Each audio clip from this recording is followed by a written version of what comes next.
मेरी ज़मीन पर बचे हुए या मेरे पुरखों की ज़मीन पर बने हुए 5 कुएँ हैं। तो 5 कुएँ तो ब्राह्मणों ने नहीं खोदे, बिल्कुल। राजपूतों ने नहीं खोदे, खोदा किसने? एक पेपर निकला था, मैंने लेट 90s में देखा था कि 2050 तक हमने इसको, भारत को पूरा कन्वर्ट कर देना है क्रिश्चियनिटी में। वो मुसलमान बन गए तो जातिवाद तो खत्म हो गया, ओबीसी कैसे हुए? ओबीसी दिया गया तो क्लास पे दिया गया, कास्ट पे नहीं दिया गया। जो आपको जो कोर्ट से भरी हुई है उसमें भी विपक्ष दूसरी साथ पार्टी वाले कहते हैं देखो उन्होंने छुड़वा दिया।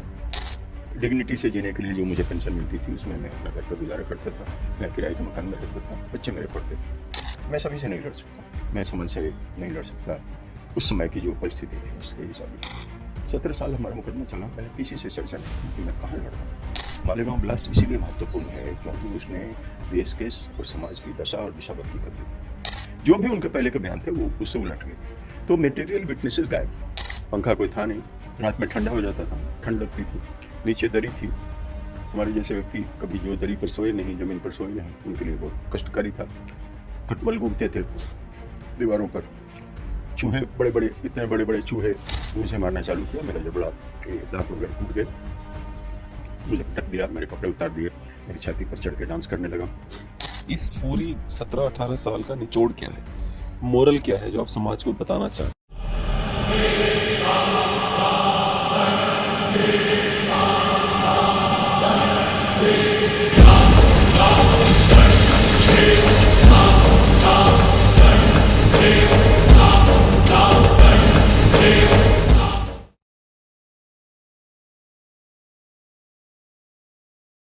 दोस्तों नमस्कार, मैं सुशील, आप इकोलेस देख रहे हैं। इकोलेस में हमारे साथ आज मेजर रमेश उपाध्याय जी हैं। अगर आपने मालेगांव बॉम्ब ब्लास्ट केस अगर आपको याद हो 2008 में हुआ था। एक्चुअल मालेगांव में 2 बॉम्ब ब्लास्ट हुए थे, एक 2006 में हुआ था, एक 2008 में हुआ था। तो जो 2008 में हुआ था उसमें ये अक्यूज्ड थे रमेश उपाध्याय जी। 2 लोगों का नाम आपने बहुत ही तीव्रता से सुना होगा, बहुत ही पॉपुलर नेम है। एक साध्वी प्रज्ञा जी, दूसरे कर्नल पुरोहित जी। इन दोनों का नाम आपने सुना होगा। लेकिन जो तीसरा नाम है वो है मेजर रमेश उपाध्याय जी का। इनके पीछे लगातार एक साजिश के तहत anti terrorist squad ATS Maharashtra ने साजिश के तहत इनको फंसाया और इनको हिंदू टेरर, भगवा आतंकवाद का चेहरा बनाने की कोशिश की। और भगवा आतंकवाद का चेहरा भी रिसेंटली एक सुशील कुमार शिंदे नाम का एक कांग्रेसी है जो महाराष्ट्र देश का गृहमंत्री भी था कांग्रेस के शासन में। उसने कहा मैं तो नहीं कहना चाहता था भगवा आतंकवाद, पर पार्टी ने कहा बोलो भगवा आतंकवाद, तो मैंने बोला भगवा आतंकवाद। तो लिटरली एक एक देखने में एक मॉड्यूल या साजिश के तहत दिखता है। ये मैं नहीं कह रहा हूँ कैसे साजिश है, नेशनल इन्वेस्टिगेटिंग एजेंसियों का ऐसा मानना था कि एक तरह की साजिश थी। इसी कारण साध्वी प्रज्ञा, कर्नल पुरोहित और मेजर रमेश जी सबके सब छूट गए, एक्विट कर दिए गए। एनआईए की कोर्ट के द्वारा ही एक्विट कर दिए गए सबके सब। इनकी जो कहानी है पूरी की पूरी 17 साल की जो लड़ाई है, जेल में जो टॉर्चर की कहानियां हैं, मतलब इनके टॉर्चर सुन के आपकी रूह कांप जाएगी। ऐसा टॉर्चर हुआ है इनका। और क्यों टॉर्चर हुआ है? सिर्फ और सिर्फ इसलिए क्योंकि ये हिंदुओं की भलाई के लिए आरएसएस के साथ मिलकर काम करते थे। आरएसएस सदस्य नहीं थे ये, उनके साथ मिलकर काम करते थे, बस इतना करते थे ये, और कुछ नहीं करते थे। सिर्फ इसीलिए एक विकिपीडिया का पूरा पेज है, अभिनव भारत की स्थापना इन्होंने करी, रमेश चंद्र उपाध्याय जी ने। जबकि वो कह रहे हैं मुझे पता ही नहीं है कि मैंने करी है ऐसी कोई स्थापना। विकिपीडिया का पूरा पेज फ्रॉड है। मेरा सिर्फ इतना कहना है, इस जो मैंने पूरा पॉडकास्ट किया है इनके साथ में, मैं सिर्फ वो सच जानना चाहता था कि हुआ क्या था। मैं ना उनको जज कर रहा था, ना ही मैं दूसरी साइड को मिस जज कर रहा था। मैं सिर्फ जानना चाहता था कि सच क्या है। क्योंकि 73 वर्ष के वृद्ध हैं जिनके साथ इतना टॉर्चर हुआ। आर्मी से 1998 में रिटायर होते हैं, 98 से 2008 तक सेवा करते हैं, 2008 में पकड़ लिए जाते हैं। अगर आज 73 साल के हैं तो 2008 में भी कम से कम नहीं कुछ तो ये रहे होंगे 55-56 साल के। मुझे ऐसा कई बार लगता है कि जो सिस्टम है, और मैं ये नहीं कह रहा हूँ कि हिंदुओं के साथ अलग है सिस्टम, मुसलमानों को बहुत बुरा हाल है सिस्टम में, जो पकड़े जाते हैं बार बार पकड़ के, उनको भी अकारण जेल में रखा जाता है और बिना किसी अपॉलॉजी के कहा जाता है सॉरी गलती हो गई। सॉरी भी नहीं बोलते, गलती से आप पकड़े गए, चलिए निकलिए, हो गया 10 साल आपने बिता लिए, साइड हो जाइए अब। ये बहुत बुरा हाल है हमारे जुडिशरी का, हमारे सिस्टम का। अमेरिका वगैरह में क्या होता है कि जब कोई व्यक्ति पकड़ा जाता है और उसको छोड़ते हैं या गलत कारण से पकड़ते हैं, तो वहाँ पे एक डर होता है लॉ सूट का, और कई बार तो क्लास एक्शन लॉ सूट होते हैं। अगर लॉ सूट डाल दिया गया तो मिलियंस ऑफ डॉलर्स जो सिटी है, सरकार है, उसको विक्टिम को देना पड़ता है। अब आप सोच के देखिए कि हमारे देश में तो इसका प्रावधान जरूर है, पर उस प्रावधान के लिए भी उन्हीं लोगों के हाथों में दोबारा जांच दे दी जाती है जिन्होंने आपको उठा के अंदर किया था। वो पुलिस कमिश्नर क्या, एसपी क्या, सीबीआई के अधिकारी क्या, जो 2008, 9, 10 जब कांग्रेस सत्ता थी, किसी ने भी सच जानने की कोशिश नहीं करी। या तो वो सच था जिसको षड्यंत्र कहा गया, या तो अब जब एक्विट कर दिए गए ये सच है। इन दोनों सच में इस पूरी बातचीत को सुन के आप हमको बताइएगा कमेंट करके कि आपका क्या कहना है। मिलते हैं मेजर रमेश चंद्र उपाध्याय जी से। बाढ़ आई तो गंगा जी ने गांव के गांव गायब कर दिए, तो लोग कुछ इधर आके बस गए, कुछ उस पार आके बस गए। जिसको जहाँ जाने का, भागने का मौका मिला, नाव जहाँ मिली जिसको, तो उस तरफ चला गया और वहीं का होकर रह गया। तो बेसिकली कहानी में ये बता रहा था कि हमारे यहाँ एक हल्दी करके गांव है, तो हल्दी गांव कभी अलग रजवाड़ा था, तो हल्दी के राजा थे। तो कहानी इस तरह से आती है कि कभी किसी का, साधु का उन्होंने, मतलब उनके पुरखों ने कभी अपमान किया होगा। उसने जाते जाते श्राप दिया कि बहुत आपको अहंकार है, जिस चीज़ पर है वो अहंकार रहेगा नहीं। ये बहुत महल का या जो कुछ भी है, ऐसा लोग बोलते हैं कि श्राप लग गया उसको। जी जी जी जी।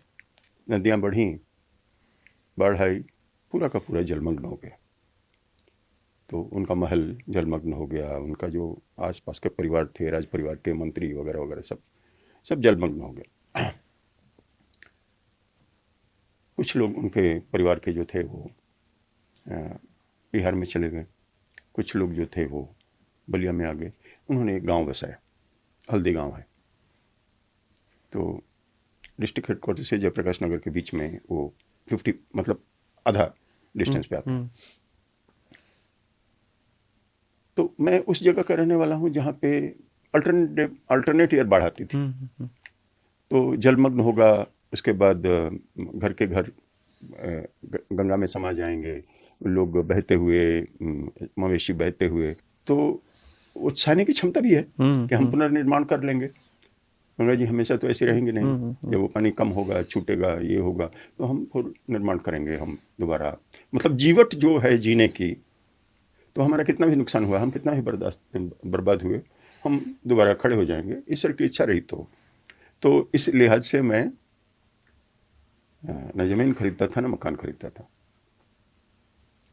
तो अभी मेरा बेटा जो है वो पहले तो हमको संभालता रहा इस केस की वजह से, और जब उसको लगा कि थोड़ा स्टैटिक हो सकते हैं, तो उसने मुझे कहा कि कम से कम एक फ्लैट तो खरीद लेते हैं, कि कब तक किराया देंगे, वो भी पेंशन में से आप किराया देते रहते हैं, घर चलाते हैं। मैंने बोला ठीक है, आपकी इच्छा है। तो बोला कहाँ खरीदा जाए। तो मेरी पत्नी का ये था कि अगर हम गांव में बना सकते हैं तो वहाँ चला जाए, नहीं तो डिस्ट्रिक्ट हेडक्वार्टर में, नहीं तो बनारस में। तो ऐसे हम लोग प्रोसेस ऑफ एलिमिनेशन से डिस्कशन करते करते कि भाई इस उम्र में चाहिए हम लोग को क्या, तो मेडिकल फैसिलिटीज़। तो गांव में अगर रहे तो डिस्ट्रिक्ट हेडक्वार्टर आते आते मर जाएंगे, क्योंकि जहाँ सड़कें जैसी हैं या जो उस टाइम पर थी। बच्चे का इरादा ये था कि हम दुबई में खरीद लेते हैं, उसका कम, उसकी अफोर्डेबिलिटी, उसका घूमना आना जाना।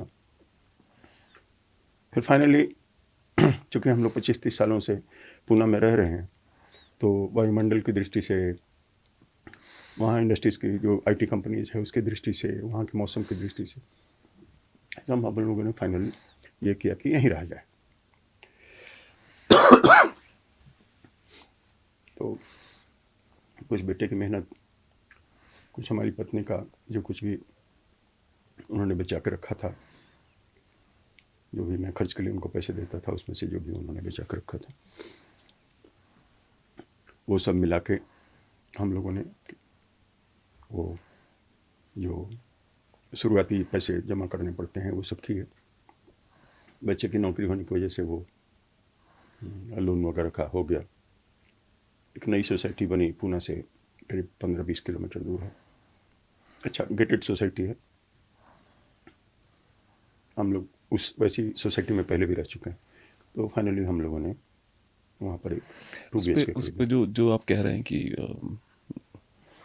आप मुझे मैं लड़के दोबारा से बना लूँगा, ठीक है। मैं बिल्कुल भी जातिवादी नहीं हूँ, ना मैं छुआछूत मानता हूँ। पर जब मैं इस तरह की बातें सुनता हूँ तो मुझे वो याद आता है कि जो इस देश का, जैसे राज शुक्ला जी आए थे, जनरल इंडियन आर्मी के हैं वो, लेफ्टिनेंट जनरल राज शुक्ला जी, तो बता रहे थे कि अमेरिका में जो सबसे मुश्किल कटिंग एज टेक्नोलॉजी में सबसे मुश्किल तरीन जो काम है, वहाँ पे भारतीय टॉप पे बैठा हुआ है, और वो सबका सब भारतीय अपर कास्ट है। उन्होंने नहीं बोला, मैंने पता किया, सब अपर कास्ट के भारतीय बैठे हुए हैं। तो जब इस देश में रिजर्वेशन सिस्टम लगा के एक पूरे तबके को घसीट के साइड कर दिया गया, तो अमेरिका गया, उसने इतनी बड़ी बड़ी कंपनियां खड़ी कर दी। तो भारत का जब, जैसे मैं हूँ, मैंने बिजनेसेस अपने खड़े किए डिस्पाइट ऑफ द सिस्टम। ऐसा नहीं कि सिस्टम ने मेरा कोई समर्थन किया, आज भी सिस्टम मुझे परेशान ही करता है।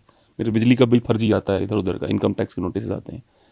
सो जो मैं कर रहा हूँ वो डिस्पाइट ऑफ द सिस्टम है, इंस्पाइट ऑफ सिस्टम नहीं होता। तो ये वही वाली जीवटता है कि जो पिताजी सिखा के गए हैं कि नहीं नहीं आप लड़िए। मैं इस पर ये कहना चाहूँगा कि ब्राह्मणों की कुल आबादी पूरे भारत में 3% के आसपास है। कहीं ज़्यादा है, कहीं कम है। 3 से 5% के बीच में होगी, अप्रॉक्सीमेटली 3%।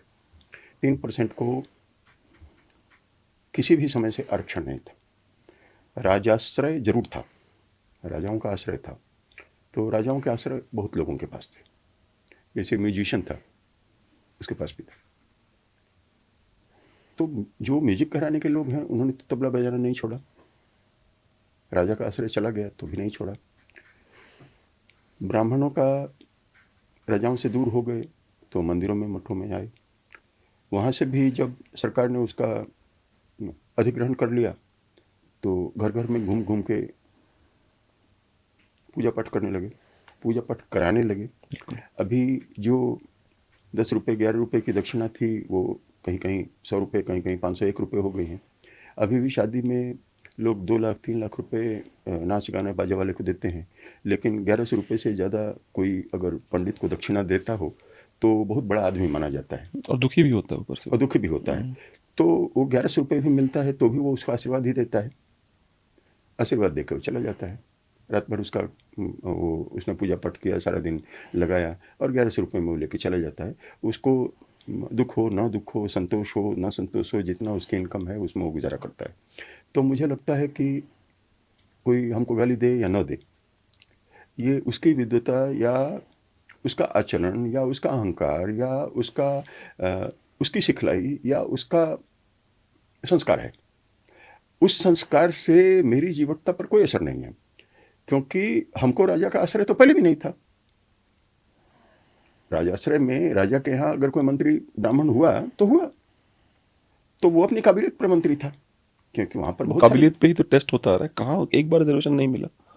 तो भाई अगर बाजीराव पेशवा ब्राह्मण थे तो काबिलियत से ही ब्राह्मण बने, ऐसे तो काबिलियत मुफ्त में तो मिला नहीं था उनको कि ले बेटा कल से तो हाँ, ब्राह्मण ये है। तो जब कभी भी ये पूरा का पूरा जो समाज है वो अपनी काबिलियत पर जी रहा है। अच्छा एक बात और बताता हूँ मैं आपको, 1947 से देश आज़ाद हुआ है, आज तक बिना ब्राह्मण के प्रिंसिपल सेक्रेटरी काम ही नहीं चलता सरकार का।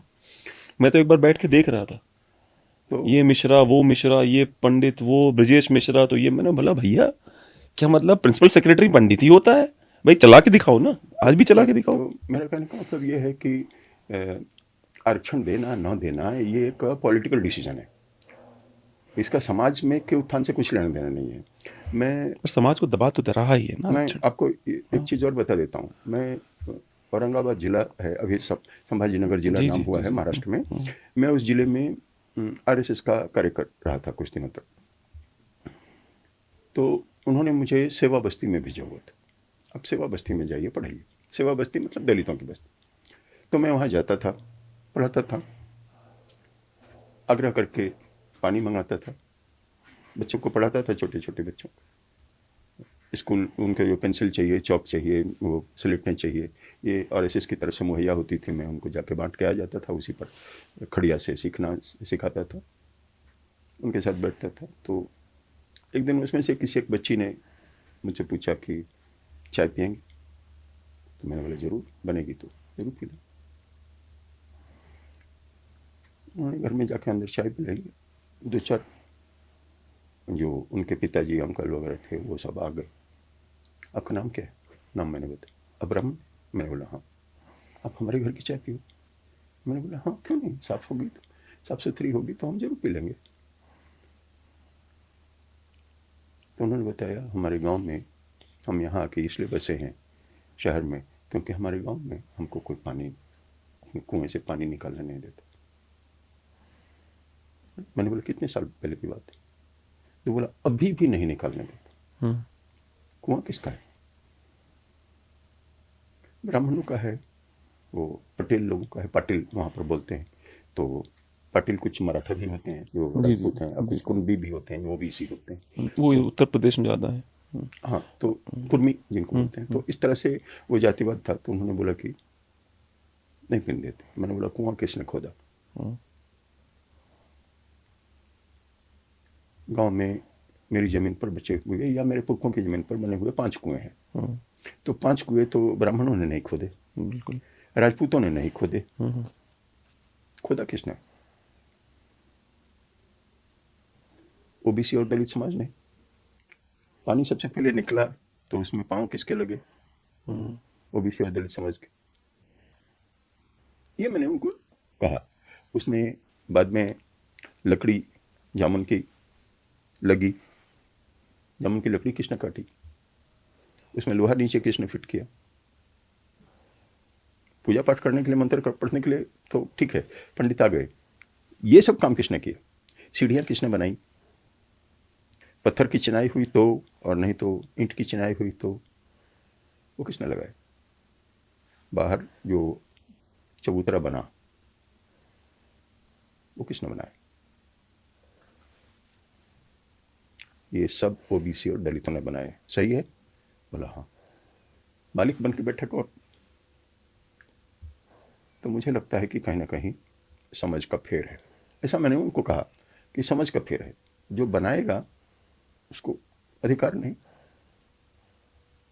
कुछ एक दक्षिण के मंदिरों में पूजा करने का अधिकार नहीं है, प्रवेश का भी अधिकार नहीं था। सावरकर ने भी कोशिश की, विनोबा भावे ने भी कोशिश की।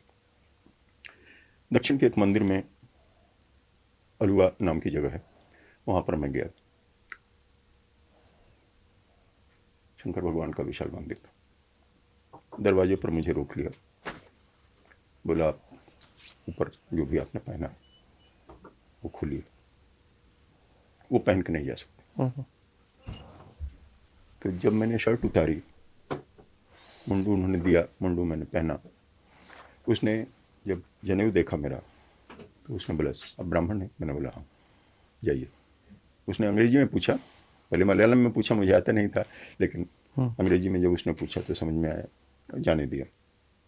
तो मुझे लगा कि जो ब्राह्मण नहीं होगा उसे रोकते होंगे, कहाँ तक रोकते होंगे? तो मंदिर का जो दरवाजा है उसको स्पर्श नहीं करने देते किसी को भी। उसके वो उन्होंने ग्रिल लगा रखा है, रेलिंग लगा रखी है, तो वो रेलिंग तक प्रवेश है।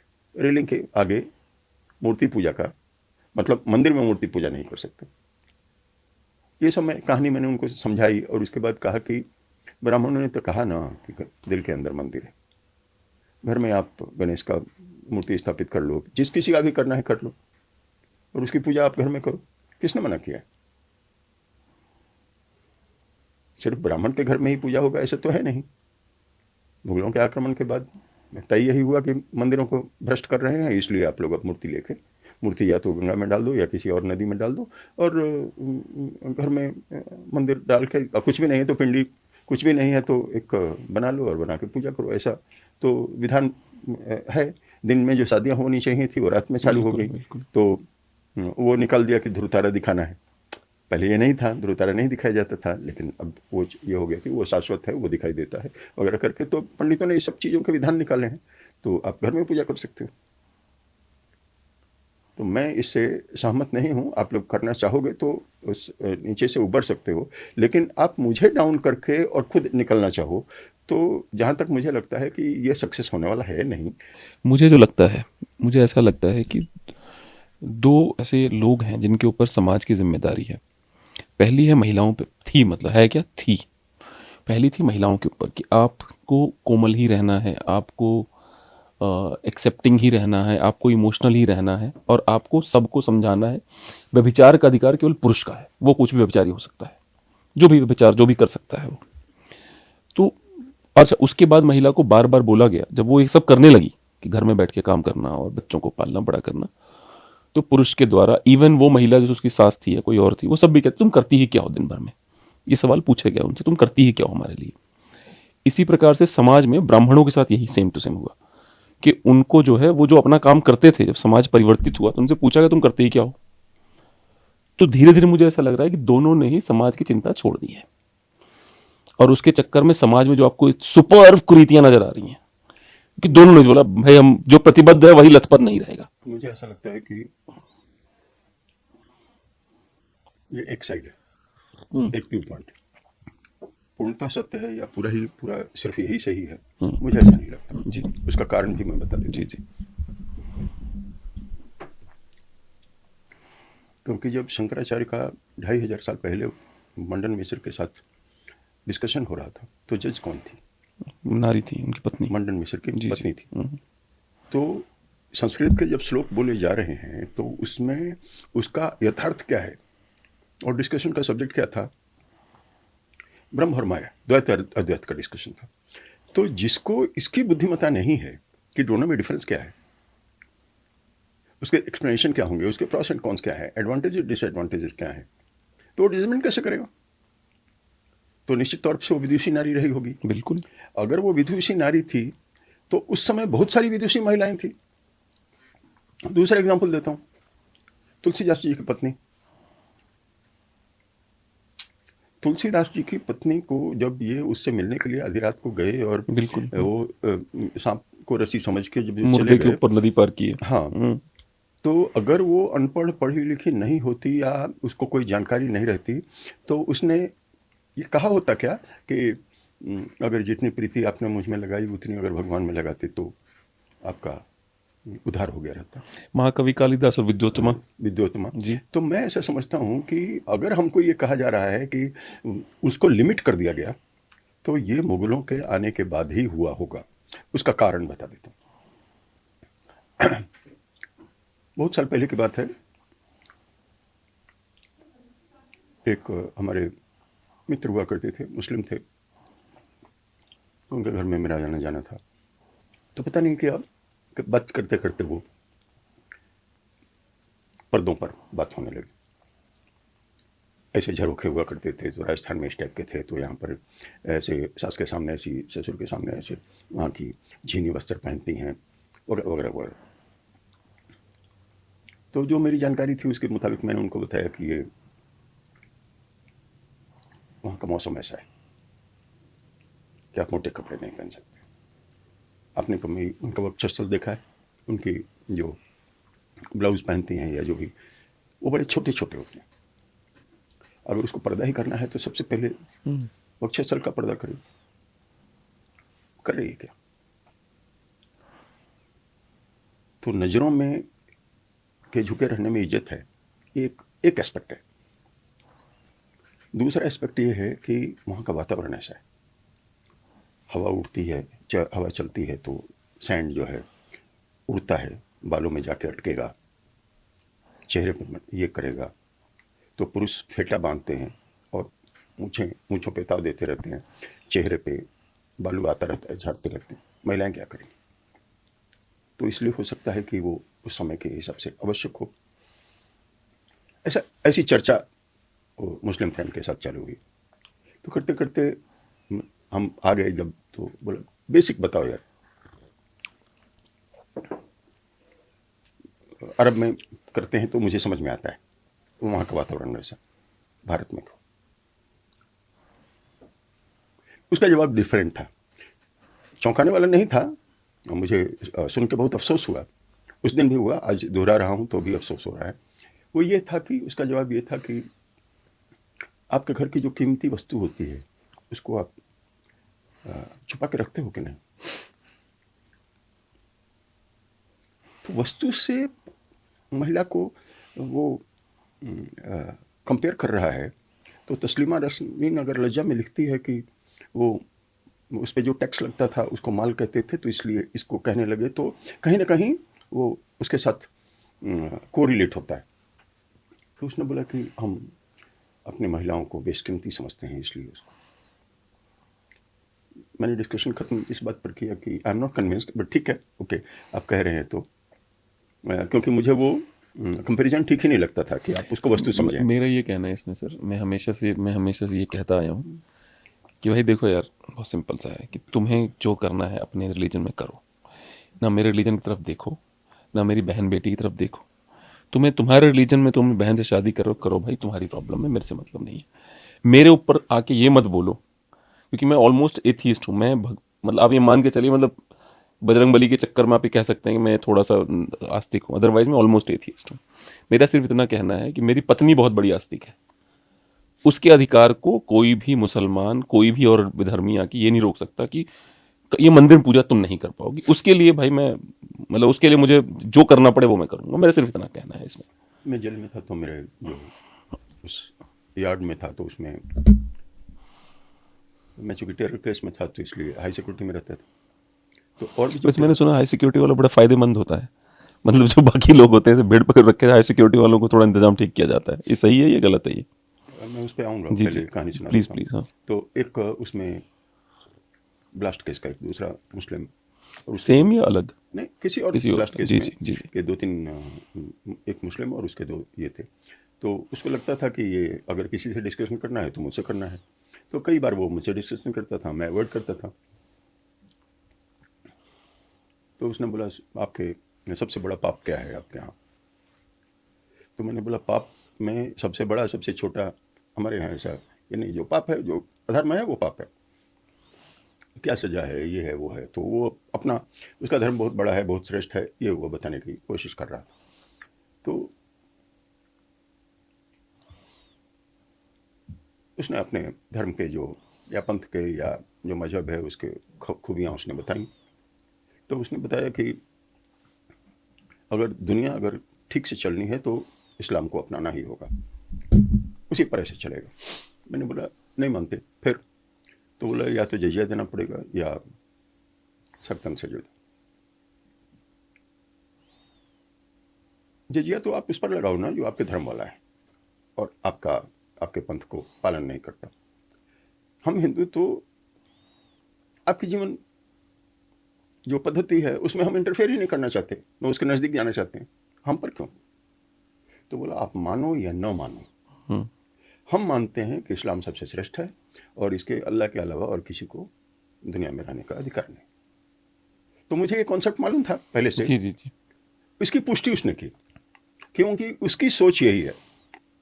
और अब हम सोचें कि अछूत के साथ या दलित के साथ हमने इसको चुना नहीं है, उसका खाना नहीं है, उसका ये नहीं करना है, तो और मुसलमान का तो चुना ही नहीं है, खाना ही नहीं है। तो सावरकर ने इस पर अंडमान जेल में कैदी जो थे ज़्यादा मुसलमान थे। जी जी। तो मुसलमान क्या करते थे कि जैसे ही खाने की ट्रक आती थी खाना बांटने के लिए, वो जाके पहले उसको बर्तन वगैरह छू लेते थे, खाना वगैरह छू लेते थे।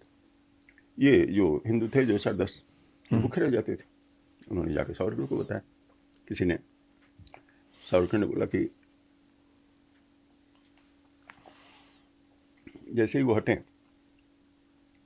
हरि का नाम लो, स्मरण करो, ये मंत्र पढ़ो और सब पवित्र कर दो। हम लोग अन्नपूर्णा का स्वागत करते हैं और ये जो अन्न है वो ईश्वर ने उत्पन्न किया है, हम लोग की भक्ति बढ़े, हम लोग की शक्ति बढ़े। मंत्र पढ़ो और मंत्र पढ़ के आप ग्रहण कर लो।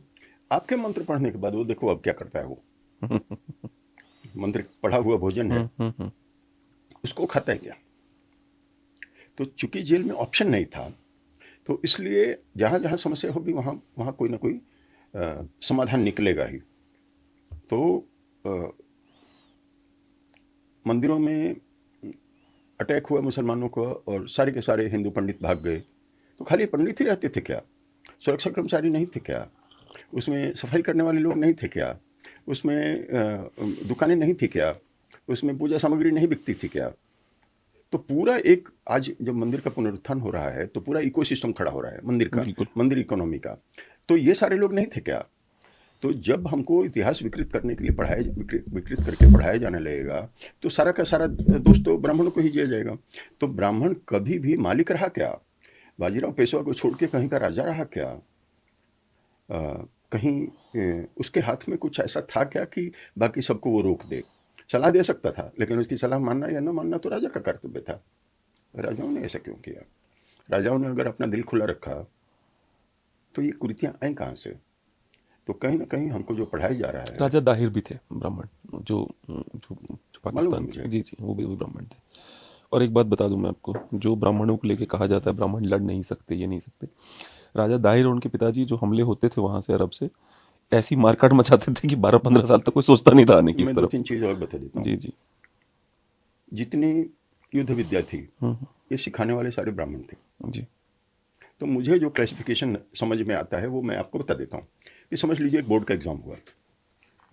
बोर्ड के एग्ज़ाम में जिसको कोई चीज़ बनाने आती है वो शूद्र हुआ, जिसको बनाने भी आता है बेचने भी आता है वो वैश्य हुआ, जिसको बनाना भी आता है बेचना भी आता है और उसकी इंडस्ट्री भी खड़ा कर सकता है, उसकी सुरक्षा भी कर सकता है, वो क्षत्रिय हुआ। आगे चल के राजपुत्र हुआ। और जो ये सारी चीज़ें कर सकता था और सिखा भी सकता था, क्योंकि सिखाने के लिए इसका अभ्यास होना जरूरी है। तो आप देखेंगे कि महाभारत में सारे जितने आचार्य थे सारे ब्राह्मण थे। बिल्कुल। जितने इनके धनुर्विद्या की शिक्षा देते थे नहीं, उसके पहले भी। उसके पहले जी भी। जी। तो अगर उनको आता नहीं था तो सिखाते कैसे थे? और अगर आता था तो सीखे कैसे? पर मैं आपको एक सेकंड के लिए रोक रहा हूँ कि कास्ट नहीं थी उस समय फ्लूइडिटी थी ना, कि कोई भी ब्राह्मण बन सकता है, कोई भी, वो फ्लूइडिटी थी कि मतलब जैसे विश्वामित्र क्षत्रिय थे, राजा थे और ब्राह्मण बन गए, ऋषि बने, ऋषि बने वो। ब्राह्मण नहीं बने। अच्छा अच्छा। ऋषि बने, महर्षि बने, देवर्षि बने। आज तक वो ब्राह्मण नहीं है। अच्छा। वाल्मीकि ऋषि बने, ब्राह्मण नहीं बने। तो इंटरप्रिटेशन जो है ना हमारे यहाँ बहुत डिफरेंट है। जैसे कल मुझे एक सज्जन मिलने आए थे तो उन्होंने मुझे बताया कि 33 कोटि देवी देवता है, 33 करोड़ नहीं है। तो मैंने उनसे बहस करना मुनासिब नहीं समझा। कई बार ये भी उचित होता है कई बार होता है कि छोड़ो रहने दो। Silent is the best answer many places. हर चीज़ का जवाब देना जरूरी नहीं है। तो मैंने उन्हें कहा कि ऐसा है कि हाथी जब चलता रहता है ना मस्त चाल चलता रहता है, तो इसके फिक्र में नहीं रहता कि कौन भौंक रहा है, कौन कैसे भौंक रहा है, कौन दौड़ दौड़ के भौंक रहा है, कौन ज़्यादा भौंक रहा है, कौन कम भौंक रहा है, और बैठ वो खड़े होकर जवाब भी नहीं देता। तो दुनिया में लोग कहते रहेंगे, हमको अपना रास्ता तय करना है, उसमें चलते रहना है। एक चीज़। दूसरी चीज़, 33 कोटि देवता थे या 33 करोड़ थे। तो मैंने बोला फिर सूर्य थे क्या उसमें? बोला हाँ सूर्य थे, आदित्य, 12 आदित्य थे। मैंने बोला 12 ही आदित्य क्यों थे, 13 क्यों नहीं थे, 14 क्यों नहीं थे? बोला 12 ही आदित्य होते हैं। मैंने बोला 12 महीने हैं, हर एक महीने का एक अलग सूर्य की माना जाता है, इसलिए 12 हुए। आगे रुद्र थे, आगे तो फिर वो आके रुका। तो मैंने बोला रुद्र कितने हैं? तो अगर सूर्य आपने जोड़ लिया, शंकर भगवान को जोड़ लिया, तो हमारे यहाँ जो कुल देवता है वो किधर गए? हमारे यहाँ जो ग्राम देवता है वो किधर गए? जो स्थान देवता है वो किधर गए? जो क्षेत्र देवता है वो किधर गए? क्षेत्रपाल बोलते हैं उसको। क्षेत्रपाल बोलते हैं। तो ये किस श्रेणी में आए? फिर नदियाँ जो हैं उनको हम माता मान के पूजा करते हैं। ब्रह्मपुत्र को जो है वो नद है। तो ये सारे जो हैं ये किस श्रेणी में है? तो मैंने बोला मैं आपसे जवाब नहीं मांग रहा हूँ, मैं सिर्फ ये बताने की कोशिश कर रहा हूँ कि आप जितना जानते हैं उस क्षेत्र में मेरी दखल नहीं है, एक्सपर्टाइज नहीं है, लेकिन इतना ज़रूर है कि आप मुझे कंफ्यूज नहीं कर रहे हैं। नहीं, मुझे ऐसा लगता है ना सर, कुछ लोग क्या चाहते हैं, कुछ लोग चाहते हैं जो दूसरे जो रिलीजन है उसका जवाब अपने धर्म से देना चाहते हैं बिना अपने धर्म को अच्छे से जाने, क्योंकि सामने वाला उनको छेड़ रहा होता है कि 33 करोड़ देवी देवता हैं तुम्हारे यहाँ, तो उनको लगता है कि नहीं नहीं नहीं, 33 करोड़ नहीं 33 कोटि है, मैं बताता हूँ कैसे। अरे तुम्हें क्यों फर्क पड़ता है इतना ज़्यादा? मुझे जहाँ तक मालूम है विष्णु शास्त्र नाम है, शिव स्तोत्र में है, वो देवी के 108 नाम है, गणेश का है। तो ये सारे के सारे इनके नाम में से क्यों हुए? तो कुछ तो कृत्य की वजह से हुए, और कुछ कल्पों में, अनेक कल्पों में उन्होंने अलग अलग कृत्य किए, इसलिए। तो अपना जो ये पूरा का पूरा टाइमलाइन है। इस टाइमलाइन में कोई इसको एक्सप्लेन करना चाहे और चाहे कि वो जो कह रहा है उसके काउंटर में मैं उसी की तरह जवाब दूं, मैं समझता हूं कि जवाब देने की ज़रूरत भी नहीं है। तुम अपना जस्टिफाई करते रहो, क्योंकि तुम्हारे यहाँ गलतियाँ हैं, तुम्हारी गलतियाँ हैं, तुमको नहीं समझ में आता है। तुम अगर बोलूँगा तो तुम सरतन से जुदा पे आओगे। तुम्हारे बाइबल में गलतियाँ हैं, तो बाइबल कई बार रिवाइज हुई। हमारे यहाँ गीता रिवाइज नहीं हो सकती, क्योंकि कृष्ण का वचन रिवाइज करके ठीक करो ना, ठीक नहीं हो पाती, प्रॉब्लम ठीक तो नहीं ये हो पाती। है। तो क्यों रिवाइज नहीं- करके आदमी ठीक करता है चीजों को ना। तो क्यों नहीं हो पाती? इसलिए कि जिस लोगों ने उनको लिखा वो जेसस के टाइम पे जिंदा नहीं थे, और जेसस अपनी ज़िंदगी में भगवान नहीं था, या सन ऑफ गॉड नहीं था। बाद में उसको बनाया गया। जी जी जी। तो ऐसी मेरी समझ है, गलत हो सकता हूँ मैं, लेकिन मुझे ऐसा लगता है कि हमको अपने आप को जस्टिफाई करने के लिए आवश्यक नहीं है। 3 दिन पहले मैं जम्मू में था, तो हमारे साथ एक महिला हमसे पहले कुछ बोलने के लिए आई। तो उन्होंने बताया कि मैं फला फला राजा के ख़ानदान की हूँ, और उन्होंने अफ़गानिस्तान पर राज किया था। अफ़गानिस्तान के किसी पार्ट पर उन्होंने पार्ट भी बताया किस जगह पे उनका राज था, वगैरह वगैरह। मैं जब बोलने के लिए खड़ा हुआ तो मैंने बोला, बहन ने अभी बताया कि इनके ख़ानदान ने शासन किया था। तो हमारे यहाँ जितने राजा लोग हुए, सबके ख़ानदान के लोग आज भी हैं, और उनको अभिमान है, उनको गर्व है कि मैं इस खानदान को बिलोंग करता हूँ। मैं सूर्यवंशी हूँ, मैं चंद्रवंशी हूँ, मैं यदुवंशी हूँ, मैं ये हूँ, मैं हूँ करके मैं भी अपने गर्व महसूस करता हूँ कि मैं भी इस खानदान का हूँ, मैं इस कुल का हूँ, मेरा ये गोत्र है, वगैरह वगैरह। तो मुझे अपने ये पर गर्व है। अगर दूसरा मुझे तिरस्कृत करने की कोशिश करता है, ये उसका प्रॉब्लम है। उसकी वजह से मैं न बड़ा हूँ, न मैं छोटा हूँ, जो हूँ सो हूँ। तो अगर मैं इसको एक्सप्लेन कर सकता हूँ, अपने आप को गर्व महसूस कर सकता हूँ, आप सब गर्व महसूस करते हैं कि आप किस सनातन की, किस परंपरा से, किस कुल से आप बिलोंग करते हैं। शाहजहाँ का कोई है जो क्लेम कर सके? महमूद गजनी का कोई है यहाँ पर जो क्लेम कर सके? बहादुर शाह जफर का कोई है जो क्लेम कर सके? ऐसे ही जितने मुगल काल के शासक हुए, उसका कोई है अभी जो क्लेम कर सके और हम उनकी गर्व कर सके कि हम इस खानदान के हैं और हमने ये चीज़ें की हैं, या ये बनवाया है, या ये नहीं बनवाया है। जितने भी हिंदुओं के वारिश हैं, वो कह सकते हैं हमारा राज यहाँ पर था, हमारी ज़मीन यहाँ पर थी, हमारा किला यहाँ पर था, हमारा जो कुछ भी था वो बता सकते हैं, अपने रूट्स को बता सकते हैं। वो बता सकते हैं क्या? उस पर गर्व महसूस कर सकते हैं क्या? एक दो ने बीच बीच में क्लेम किया, हम बाबर के हैं, हम फलां के हैं। एक नई दिल्ली रेलवे स्टेशन पर कई दिन तक पड़ी रही, एक कहीं और पड़ा रहा कि नहीं, बाबर का क्लेम करने वाले तो राजनीति में भी बहुत सारे लोग हैं, काफी ऊंचे घराने भी हैं। निश्चित तौर पे जी हैं। जी। तो उस पर वो गर्व महसूस कर सकते हैं क्या? और बाबर की जो परंपरा है, उसमें परंपरा कहाँ आके समाप्त हुई? तो चूंकि उनकी बहुत सारी रानियाँ, पटरानियाँ वहाँ हुआ करती थी, तो निश्चित तौर पे जायज़ नाजायज़ लड़के आज भी होंगे, या उनके खानदान के लोग होंगे। कोई उसको क्लेम कर सकता है क्या? बाबर को तो लड़के पसंद थे। हाँ, बाबर को तो लड़के पसंद थे। लड़के पसंद थे। जी तो जी। उसमें से कई सारे लोग क्लेम करेंगे कि हम भी उसमें ये है। तो अ, जब मैं इस चीज़ को बोलने लगा, वहाँ पर बताने लगा, तो लोगों में जागृति हुई कि वाकई बात सही है।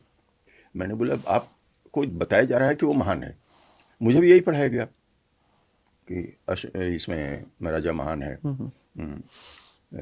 अकबर महान था, ये था, वो था। हमने पढ़ा, परीक्षाएं दी, लिखा भी, विश्वास नहीं किया। महान कैसे हो सकता है? अगर महान था तो अशोक स्तंभ हमारे करेंसी पर क्यों था? अशोक की लाट हमको दिखती है, उसका क्या है जी जो जी दिखे? जी। तो ऐसा बहुत सारा चीज़ हुआ जो नहीं, पर मुझे ऐसा लगता है कि जो क्या कहते हैं उसे, जितने भी, जैसे टीपू सुल्तान के जो बच्चे हैं, एक बार योगी जी ने कहा था कि वो बंगाल रिक्शा चलाते हैं उनके खानदान वाले, हाँ है ना? है। हाँ, योगी जी ने कहा था बंगाल रिक्शा चलाते हैं, तो इसलिए इस तरह की बात हरकतें मत करो कि खानदान इस गर्त में गिर जाए। तो उनका जो कहना था वो वही कह रहे थे जो मैं कहने की कोशिश कर रहा हूँ। जी उनके कहने का तरीका अलग है, वो शासक हैं, जी जी। तो उनके और योगी भी हैं और धार्मिक गुरु भी हैं, तो उनके कहने का एक तरीका है जो हम लोग सामान्य आदमी हैं। तो आदमी भी कहते हुए डर लगता है आजकल, क्योंकि मैं अपने आप को आदम से जोड़ना भी नहीं चाहता। नहीं जो जैसे हम लोग सामान्य नहीं, मनुष्य हैं। एक आदमी जो आदम से जोड़ते हैं ये लोग, लेकिन जो अंग्रेज हैं वो मैन वर्ड मनु से आता है। हाँ, जी, तो महर्षि मनु से मैन वर्ड जो आता है। जी साधारण जी मनुष्य हैं, जी जी हाँ। तो उनसे मैं अपने आप को जोड़ के मैं ये सवाल उठा सकता हूँ, ये प्रश्न उठा सकता हूँ, ये शंका निर्माण कर सकता हूँ कि नहीं, कुछ ना कुछ जो हम लोगों को बताया गया वो कुछ ना कुछ गलत है। ये कौन सा एक प्रयास और चल रहा है बहुत मजबूत तरीके से ये सिद्ध करने का कि इस्लाम जो है बहुत पुराना रिलीजन है और इसी धरती पे पैदा हुआ है, हमारी धरती पैदा हुआ है। पर हमारी किसी किताब में नाम नहीं है, पर प्रूव करने की दबा कोशिश अभी भी असदुद्दीन ओवैसी ने सीमांचल में बोलते हुए बोला कि आदम जो है वो इसी धरती पे आया था, हिंदुस्तान की धरती पे ही आया था वो। हाँ, ये नया प्रयास है, क्या देखते हैं आप अब इसका? मैं इसको इस तरह से देखता हूँ कि जो नहीं है उसको क्रिएट करना एक षड्यंत्र है। तो षड्यंत्र हमारे यहाँ भारत में जो षड्यंत्र चल रहे हैं, बहुत सालों से चल रहे हैं, तो हमला 3 स्थानों पर हो रहा है। पहला, विचारधारा पर, हिंदुओं की विचारधारा पर। विचारधारा के साथ संस्कृति जुड़ी है, संस्कृति के साथ रिचुअल्स जुड़े हुए हैं, उसके बाद रीति रिवाज जुड़े हुए हैं, हमारे फेस्टिवल्स जुड़े हुए हैं, वगैरह वगैरह, हमारे काम करने के तरीके वगैरह जुड़े हुए हैं। पहला आइडियोलॉजी पर। दूसरा हमला हमारी ज़मीन पर। हम लोग जो खंडित विखंडित हो रहे हैं, चाहे अफगानिस्तान हमारे हाथ से गया या बर्मा गया या भारत का बंटवारा हुआ 1947 में, या उसके बाद भी जितने षड्यंत्र हो रहे हैं, उसमें से दूसरा खतरा, विचारधारा के बाद जो दूसरा खतरा है वो ज़मीन पर है, और तीसरा खतरा जो है वो महिलाओं पर है। और उसके साथ महिलाओं के साथ मैं कहूँगा कि सेकुलर तरह का दिमाग जिनका होता जा रहा है वो सेकुलरवादी पुरुषों पर भी है। तो ideology, land and people, specially women, ये 3 खतरे के ये पॉइंट हैं जहाँ पर अटैक हो रहा है। ये अटैक बरसों से हो रहा है, बहुत तरीके से हो रहा है, और करने वाले जो सोर्सेज हैं उनको मैंने आइडेंटिफाई किया है। 3 सोर्सेज हैं। पहला सोर्स है चर्च स्पॉन्सर्ड क्रिश्चियन एक्टिविटीज़। दूसरा सोर्स है इस्लामिक जिहाद इन वॉट एवर मैनर। तीसरा जो है वो है लेफ्टिस्ट आइडियोलॉजी, कम्युनिज्म, नक्सलिज्म और वगैरह वगैरह। अभी इन सब का जो ये 3 सोर्सेज हैं उपद्रव के, इसके मैनिफेस्टेशन मैं समझता हूँ कि 450-500 जगह पर हमको प्रत्यक्ष रूप से अभी दिखाई देते हैं। एक एक करके कुछ कुछ समझाने के उद्देश्य से या क्लैरिफाई करने के उद्देश्य से बताता हूँ। जैसे चर्च स्पॉन्सर्ड है, कई सारे होटलों में मैं गया तो मैंने जब दरवाज़ा ये ड्रॉयर खोला तो उसमें मुझे बाइबल मिला। इंडिया में भी? इंडिया में ही बोल रहा हूँ। अच्छा, जैसे मैं यूएस में जाता हूँ, ब्रिटेन में, तो वहाँ तो मिलता है नहीं, बाइबल। इंडिया में ही बोल मैंने रहा अभी हूँ। तक यहाँ नहीं देखा। तो मैंने देखा है, इसलिए अच्छा मैं जी, बता रहा हूँ। ओहो हो। तो मैंने चेन्नई के होटलों में देखा है, मैंने हैदराबाद के होटलों में देखा है, मैंने मुंबई के होटलों में देखा है। तो कई सारे 5 स्टार होटल्स हैं, उसकी बात मैं कर रहा हूँ। मैं नीचे वाले की बात नहीं कर रहा हूँ, ओयो या बाकी जो अच्छा, मैंने अभी तक नहीं देखा, पर मैं जब ध्यान दूंगा। हाँ, तो अब आप मैं कृपया ध्यान करके ध्यान दूंगा, हाँ। दीजिएगा, क्योंकि मैंने ड्रॉयर खोला, उसमें बाइबल, न्यू टेस्टामेंट। तो स्टेशनों पर भी आपको चर्च बाइबल बांटते हुए, बाजारों में बांटते हुए लोग आपको दिखेंगे। बाइबल सोसाइटी ऑफ इंडिया का ऑफिस जो है सीएसटी मुंबई के ठीक सामने मल्होत्रा हाउस में है। अच्छा।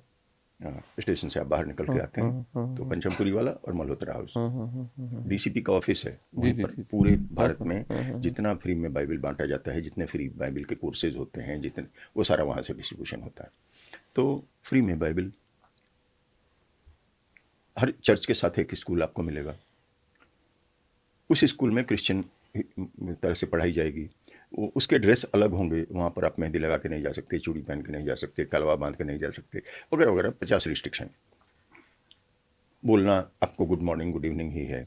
उसका प्रेयर जो होगा वो क्रिश्चियन होगा, उसमें भारत माता की जय और वंदे मातरम नहीं है किसी भी चर्च स्कूल में। उनके कॉलेजेस भी हैं, यूनिवर्सिटीज़ भी हैं। तो उन्होंने एजुकेशन और एकेडमिया से पूरा का पूरा भ्रम फैला रखा है। उसके बाद कई सारी activities, food distribution, medical facilities, scholarships और भी बहुत सारा जो है कारोबार, वो सिर्फ एक ही उद्देश्य से कि गरीबों को पैसा बांटो, उनको चर्च में बुलाओ, उनके पास बिशप का हर एक हफ्ते जाना, तुम इस बार संडे को चर्च नहीं आए, तुम क्यों नहीं आए, वगैरह वगैरह। विजन 2000 एक पेपर निकला था, मैंने लेट 90s में देखा था कि 2050 तक हमने इसको, भारत को पूरा कन्वर्ट कर देना है क्रिश्चियनिटी में। नॉर्थ ईस्ट में हमको सक्सेस मिला है जवाहरलाल नेहरू की वजह से। जी जी और, बिल्कुल। और ये उनका एडमिशन है, हाँ, ये मेरा हाँ, नहीं हाँ। है, मैं उनकी तो वजह सिर्फ से ही कोट कर मिला। रहा हूँ। हाँ, तो और कई सारे, मैंने तो बहुत इन डीप स्टडी करी अरुणाचल में जी कैसे उन्होंने कांड करा, जी आसाम अरुणाचल जी, बॉर्डर पे, मैंने पढ़ा उसके है। बाद जी केरल का, उसके बाद तमिलनाडु के कई सारे का, जो इंडियन मेडिकल एसोसिएशन है इस पे उनका कब्जा है। उसके बाद जो मेडिकल की पढ़ाई होती है और डॉक्टरों को एफिलिएट किया जाता है वो क्रिश्चियन ओरिएंटेड है। जो मेडिकल इंडस्ट्री के सारे सिंबल भी क्रिश्चियंस के हैं। जो डॉक्टर पास करता है, वो जो ओथ लेता है, हिपोक्रेट की ओथ। वो भारतीय नहीं है। तो इस तरह अच्छा, से मुझे एक बात बताइए, मुझे समझ में ही नहीं आता कि महर्षि सुश्रुत जो हैं वो 2500 साल पहले ऑपरेशन कर देते हैं। ये हिपोक्रेट है कौन सा सूर्य जिसके नाम पे वो ओथ ली कोई जाती भी हो, मेरा कहने का मतलब यह है कि हमको ओथ लेने की आवश्यकता ही क्या है? है? किसी भी किस्म का कसम खिलाने की हमको आवश्यकता ही क्या है? और क्या कसम पूरी कर रहे हैं? सबसे बड़ा सवाल तो वो भी है। नहीं, वो तो जहाँ जो झूठ से या झूठ के उद्देश्य से या जिसके उद्देश्य में ही फरेब है, तो उसके बाद जो भी कार्रवाई की जाएगी वो तो इंटेंशनल ही जब गलत है। जैसे कई सारे लोग जो न्यू ईयर रिजोल्यूशन में आज इस वर्ष में ये करूंगा, वो 15 दिन भी नहीं चलता, तो उसी तरह से वो है। नहीं, पर लेकिन मुझे एक बात बताइए, जैसे ये लड़का है, यानी ये अब ये इतना बड़ा हो गया है, अभी इसी मॉडर्न युग में आया है, पर इसको आप क्रिश्चियन नहीं बना सकते। आप सब मेरी बात को समझिए, मैं क्या कह रहा हूँ। मैं ये कहने की कोशिश कर रहा हूँ कि अगर माँ बाप के फंडे क्लियर हैं अपने धर्म को लेकर के, आप कन्वर्ट कर ही नहीं सकते। आप कुछ भी कर लो, कन्वर्ट अगर इतना ही आसान होता तो आपको लगता है मतलब अभी कन्वर्जन इतना और पीक पर नहीं पहुंच जाता? मैं आसानी की बात नहीं कर रहा जी हूँ, जी, मैं सिर्फ खतरे का स्रोत बता रहा हूँ। जी जी बिल्कुल बिल्कुल। खतरे के स्रोत क्या हैं और उनके काम करने के तरीके बता रहा हूँ कि आप कर सकेंगे कि नहीं कर सकेंगे, इस पर बहुत डीप स्टडी हुई है। डाइग्रेशन कर रहा हूँ, लेकिन जी जी। अब चूंकि आपने सवाल पूछ दिया तो इसलिए मैं बता रहा हूँ कि कुंभ का मेला लगा था 2019 में। मैं वहाँ पर कुछ दिन कैंप लगा के मैं वहाँ रहा।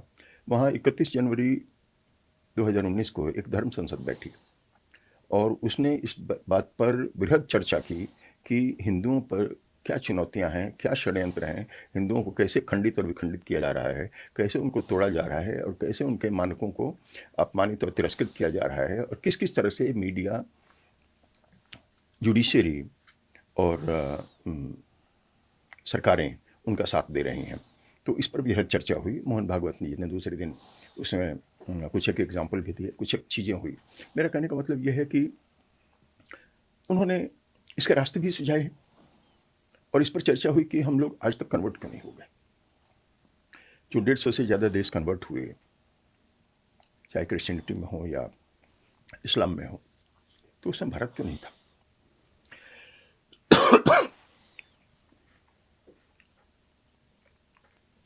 चर्चाएं हुई हैं, उसके काउंटर भी आए हैं वामपंथियों की तरफ से। जो कपिल मिश्र जो मिनिस्टर हैं दिल्ली के, उनके पिताजी ने भी इस पर बहुत बृहद अध्ययन लिया है, किया है, उस पर पेपर्स भी लिखे हैं। उनका कहना यह है कि जो व्यक्ति इस जमीन को अपनी पुण्य भूमि मानता है, मातृभूमि मानता है, इसकी पूजा करता है, पेड़ पौधे की पूजा करता है, नदियों की पूजा करता है, उसके संस्कार ऐसे हैं कि वो अपने बड़ों को पैर छू के उनसे आशीर्वाद लेता है। उसके संस्कार उसको अपने धर्म से जोड़े हुए हैं, अपने रीति रिवाजों से जोड़े हुए हैं। उसमें वो थोड़ा थोड़ा परिवर्तन करता है समाज को देखते हुए या अपनी परिस्थितियों को देखते हुए। इस व्यक्ति को आप कितना भी चाहें, कितने देशों में वो लोग गए, उन्होंने धर्म परिवर्तन नहीं किया, एडजस्टमेंट कर लिया, धर्म परिवर्तन नहीं हो गया। अभी इस वर्ष छठ की रिपोर्ट पता नहीं कहाँ कहाँ से आई है। बिहारी लोग वहाँ गए, क्रिश्चियन तो नहीं बने, बंगाली बने, तमिलियन बने, मलयाली बने। बिहार में कन्वर्जन बहुत कम हुआ। मुगलों के समय में जो हुआ होगा या उसके बाद जो चला आ रहा है वो एक अलग बात। मैं नकार नहीं रहा हूँ कि कन्वर्जन नहीं हो रहा है, कन्वर्जन हो रहा है, बड़ी तेज तीव्र गति से हो रहा है, क्रिश्चियंस का भी हो रहा है और इस्लाम का भी हो रहा है। तो मैं मूल विषय पे आता हूँ कि क्रिश्चियनिटी जो है वो छद्म तरीके से स्कूल खोल के, कॉलेज खोल के, वगैरह वगैरह तरीके से अपनी गतिविधियों को मानवीय गतिविधि बता के लोगों को कि हम तो बड़े मानवतावादी हैं, हम बहुत तो ह्यूमन हैं करके अपनी एक्टिविटीज़ को चलाती है और कन्वर्ट करने की कोशिश करती है, विचारधारा को हमारी कमज़ोर करने की कोशिश करती है। उनके लोग जो हैं वो वामपंथियों के साथ मिलकर जुडिशरी में जाते हैं और हमारी हर चीज़ पर रोक लगाते हैं। इस मंदिर में महिला जरूर जाएगी, इस दही हांडी की ऊंचाई इतनी होगी, ये घोड़ों की, ये बैलों की रेस नहीं होगी इस गांव में, यहाँ पर ये होगा, वहाँ पर वो होगा, ऐसे करके बहुत सारे रोक लगाए जाते हैं। कुछ लोग रोक को मानते हैं, कुछ लोग नहीं मानते, वो एक जुदा बात है। दूसरा जो सोर्स है वो इस्लाम है।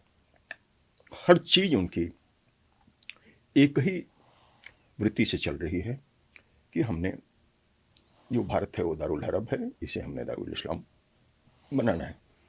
आपस में बेशक लड़ते रहें, शेख जो है पसमंदा को अपने साथ पास न बिठाए, एक मुसलमान दूसरे मुसलमान से अपनी शादी ना करे, शिया सुन्नी के साथ बैठ के खाना ना खाए, लेकिन हमारे लिए वो शत्रुबोध क्लियर है, बिल्कुल उनका शत्रुबोध क्लियर है, हमारा नहीं है।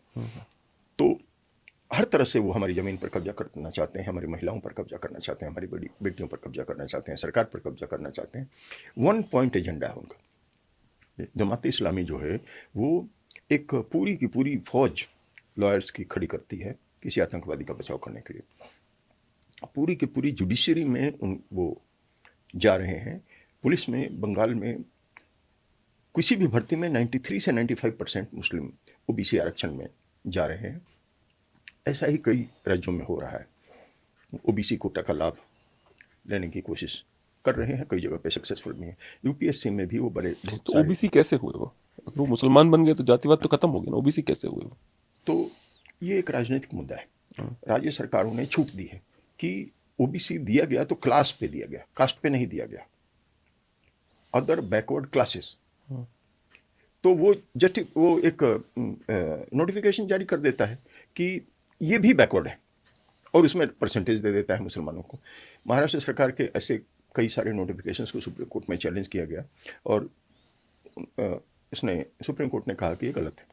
पर मुझे एक बात बताइए, एज एन आउटसाइडर, ठीक है, चूंकि आप आरएसएस से संबंध है आपका, एज एन आउटसाइडर मुझे लगता है कि भाई सत्ता में भी आप ही हैं, राज्यों में भी आप हैं, चलिए बंगाल का उदाहरण छोड़ देते हैं, केंद्र में भी हैं, उसके बाद भी इतनी ज़्यादा घुसपैठ हो रही है, लोग दबा के आ रहे हैं, उसके बाद कोई कंट्रोल नहीं है। मुझे कहीं ना कहीं, सॉरी टू से, बट मुझे ऐसा लगता है कि राइट विंग आरएसएस और भारतीय जनता पार्टी की जीत ने ही उनको हरा दिया है। अब वो मेंटली कमज़ोर हो गए हैं। मुझे ऐसा लगता है कि इस पार्टी के आने के बाद, भारतीय जनता पार्टी के शासन में आने के बाद, ये सारी चीज़ें उजागर हुई हैं, ज़्यादा तौर पे सामने आई हैं। मीडिया इसके प्रति जागृत हुआ है, हिंदू इसके प्रति जागृत हुए हैं, नहीं तो ये खतरा किसी की नज़र में नहीं आता था। I agree.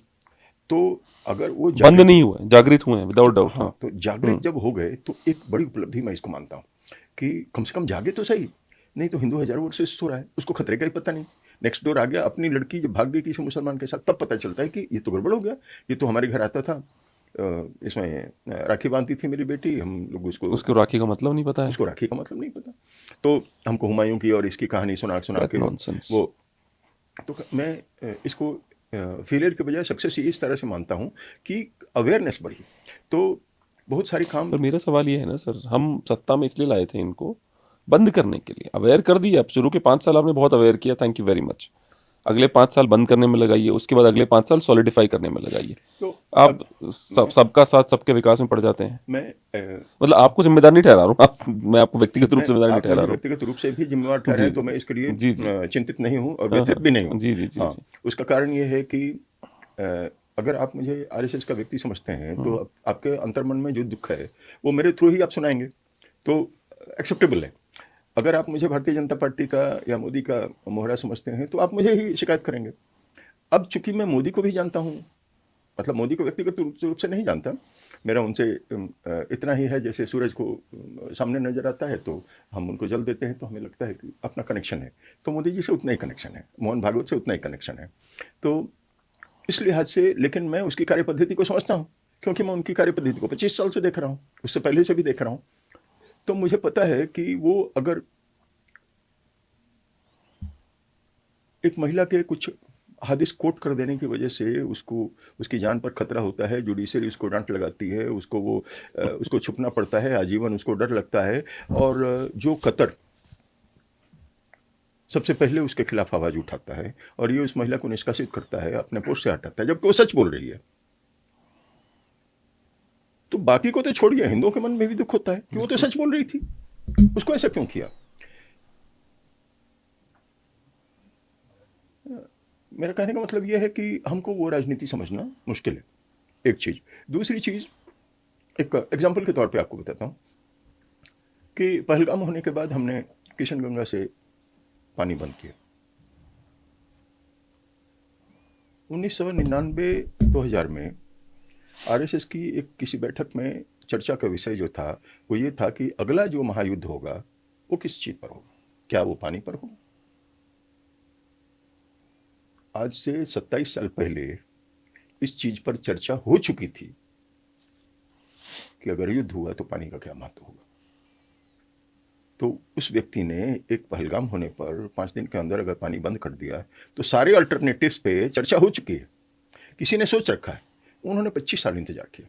हम अगर सोचते हैं कि आप सत्ता में आकर बैठे दूसरे दिन कांग्रेस की तरह आप चेंज करो, जो लोग तो आपको लेके आए हैं उनकी अपेक्षाओं को पूरा करो, तो शायद उनकी कार्यपद्धति नहीं है। अभी कल एक व्यक्ति ने मुझसे सवाल किया, उससे पहले भी मैं जब दिल्ली आया था तो एक सज्जन जो थे वो काफ़ी इन्फ्लुएंशियल थे, हिंदुवादी ही थे। उन्होंने मुझे अपने सीनियर वकील थे, उन्होंने मुझे अपने घर बुलाया, ऑफिस में बुलाया, काफ़ी चर्चा की, कभी बंद कमरे करके, कभी सेपरेट में, कभी भी ये करके, और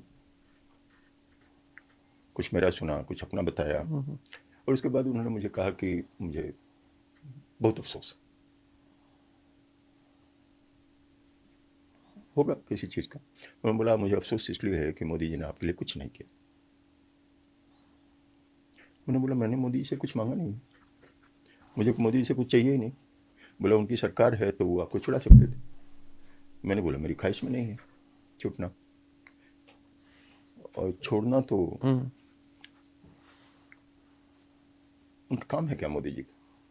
तो उन्होंने बहुत कुछ मोदी सरकार की, गृह मंत्री की, बहुत कुछ जो उनके मन में जितनी भड़ास थी वो सब उन्होंने सुनाई हमें। हमने सुना आराम से सब कुछ। सुनने के बाद मैंने कहा कि आप ये क्या ये अपेक्षा करते हैं कि मैं कुछ इसमें बोलूँ। बोला हाँ हाँ बोलिए ना। तो उनको लगा कि वो जो बोल रहे हैं मैं उसका समर्थन करूँगा। मैंने उनसे कहा कि लाल कृष्ण आडवाणी का नाम सुना है आपने। बोला हाँ जानता हूँ मैं उनको। मुरली मनोहर जोशी, साध्वी ऋतंभरा, उमा भारती, विनय कटियार, गोविंदाचार्य, आचार्य धर्मेंद्र नाम सुना है। 27 साल मुकदमा चला बाबरी मस्जिद का जी। 2 बार कल्याण सिंह की सरकार, 2 बार राजनाथ सिंह मुख्यमंत्री रहे, केस तो वापस नहीं दिया। ऐसे दिग्गजों के सामने मैं तो चींटी हूं, तो मैं कैसे अपेक्षा करूं कि आप मेरा केस वापस ले लेंगे। क्या प्रावधान है भी कोई ऐसा? बहुत सारे केस वापस लिए जाते हैं। अच्छा। स्वतंत्रता की लड़ाई जिन लोगों ने लड़ी। पर मुझे एक बात बताइए, sorry to interrupt you again, कि जो आपको जो कोर्ट से भरी हुए हैं उसमें भी विपक्ष दूसरी पार्टी वाले कहते हैं देखो उन्होंने छुड़वा दिया। मैं पहले आपके प्रश्न का उत्तर देता जी हूं। जी।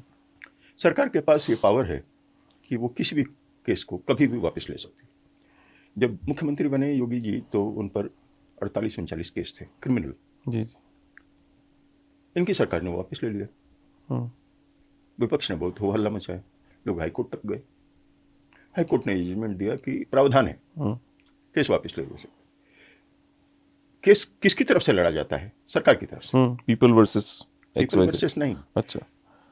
उत्तर प्रदेश सरकार या भारत सरकार बनाम अच्छा फला। पर जैसे अमेरिका में पीपल वर्सेस होता है, वहां पर होता होगा। अच्छा हाँ। यूके में क्राउन वर्सेस होता होगा, हर मैजेस्टी या जो भी हो। भारत में या तो प्रदेश की सरकार या भारत सरकार की तरफ से मुकदमा होता है। एडमिनिस्ट्रेटिवली उसके लिए रिस्पॉन्सिबल होता है चीफ सेक्रेटरी या होम सेक्रेटरी, उसको रिप्रेजेंट करता है उस केस को। और पुलिस की तरफ से इन्वेस्टिगेटिंग ऑफिसर उसको इन्वेस्टिगेट करता है। लॉयर जो हैं वो सरकारी लॉयर होते हैं। तो प्रोसिक्यूशन का जो व्यवस्था है वो लॉयर सरकारी है, पुलिस जो आईओ है इन्वेस्टिगेटिंग ऑफिसर वो सरकारी है। सो सरकार के पास ये पावर है कि वो इस चीज़ को डिसीजन ले सके कि हमने केस चलाना चाहिए या नहीं चलाना चाहिए। देश आज़ाद हुआ, बहुत सारे लोग जो केसेस जिन लोगों पर थे उनको स्वतंत्रता सेनानी ने डिक्लेयर किया और केस उनके वापस ले लिए गए। ठीक है भाई, देश आज़ाद हो गया। इमरजेंसी आई, इंदिरा गांधी ने वो जितने लोग उसके विरोध में थे सबके केस दोबारा खुलवा दिए। तो भारतीय जनता पार्टी, मतलब मेरी ये समझ है कि भारतीय जनता पार्टी और राष्ट्रीय स्वयंसेवक संघ का ये ऐसा सोचना होगा कि आप केस लड़िए और एक्विटल होके बरी होकर आप आइए या सजा पाके आइए। सजा पाके आएंगे तो हाई कोर्ट या सुप्रीम कोर्ट है। पर जो पैसा वकील का लग रहा था वो ये लोग दे रहे होंगे आपको, या फिर आपकी जेब से जाता था वो पैसा? किसका? आपके केस में जो आपके ऊपर जो हुए थे केसेस, हाँ आप इतने सालों से सेवा में लगे हुए हैं जी। तो इसका पैसा ये देते थे या आप अपनी जेब से भरते थे, जो वकील का पैसा होता था? पहली बात तो यह है कि आरएसएस ने या भारतीय जनता पार्टी ने मेरी कोई आर्थिक तौर पर, सामाजिक तौर पर, राजनीतिक तौर पर या किसी भी तौर पर कोई अगर मदद की है प्रत्यक्ष या अप्रत्यक्ष रूप से, तो मुझे इसकी जानकारी नहीं है। मतलब मेरी जानकारी में मदद नहीं की है। अगर उन्होंने की होगी तो उनका बहुत बहुत आभार। और आश्चर्य ये है कि आउटसाइडर्स को लगता है कि इन लोगों ने आपको छुड़वाया है।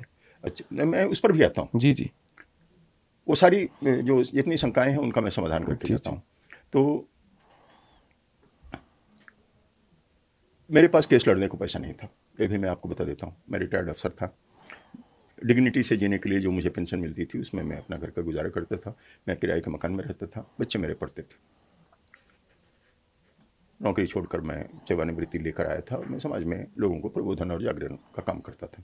अभी जो आपको बता रहा हूँ उसी तरह से लोगों जी। को उस समय जो खतरे मुझे दिखाई देते थे वो मैं बताता था। कहीं सभा होती थी तो मैं पुलिस से परमिशन लेके, क्योंकि माइक के लगता है तो पुलिस का परमिशन लेना पड़ता है, तो पुलिस का परमिशन लेके करता था। एक पुलिस वाला कोई आता था, आके नोट करके जाता था कौन कौन आया, क्या क्या बोल के गया। वो रिपोर्टें जाती रहती थी, जिले में जाती थी, जिले से राज्य में, राज्य से फिर केंद्र में जाती थी।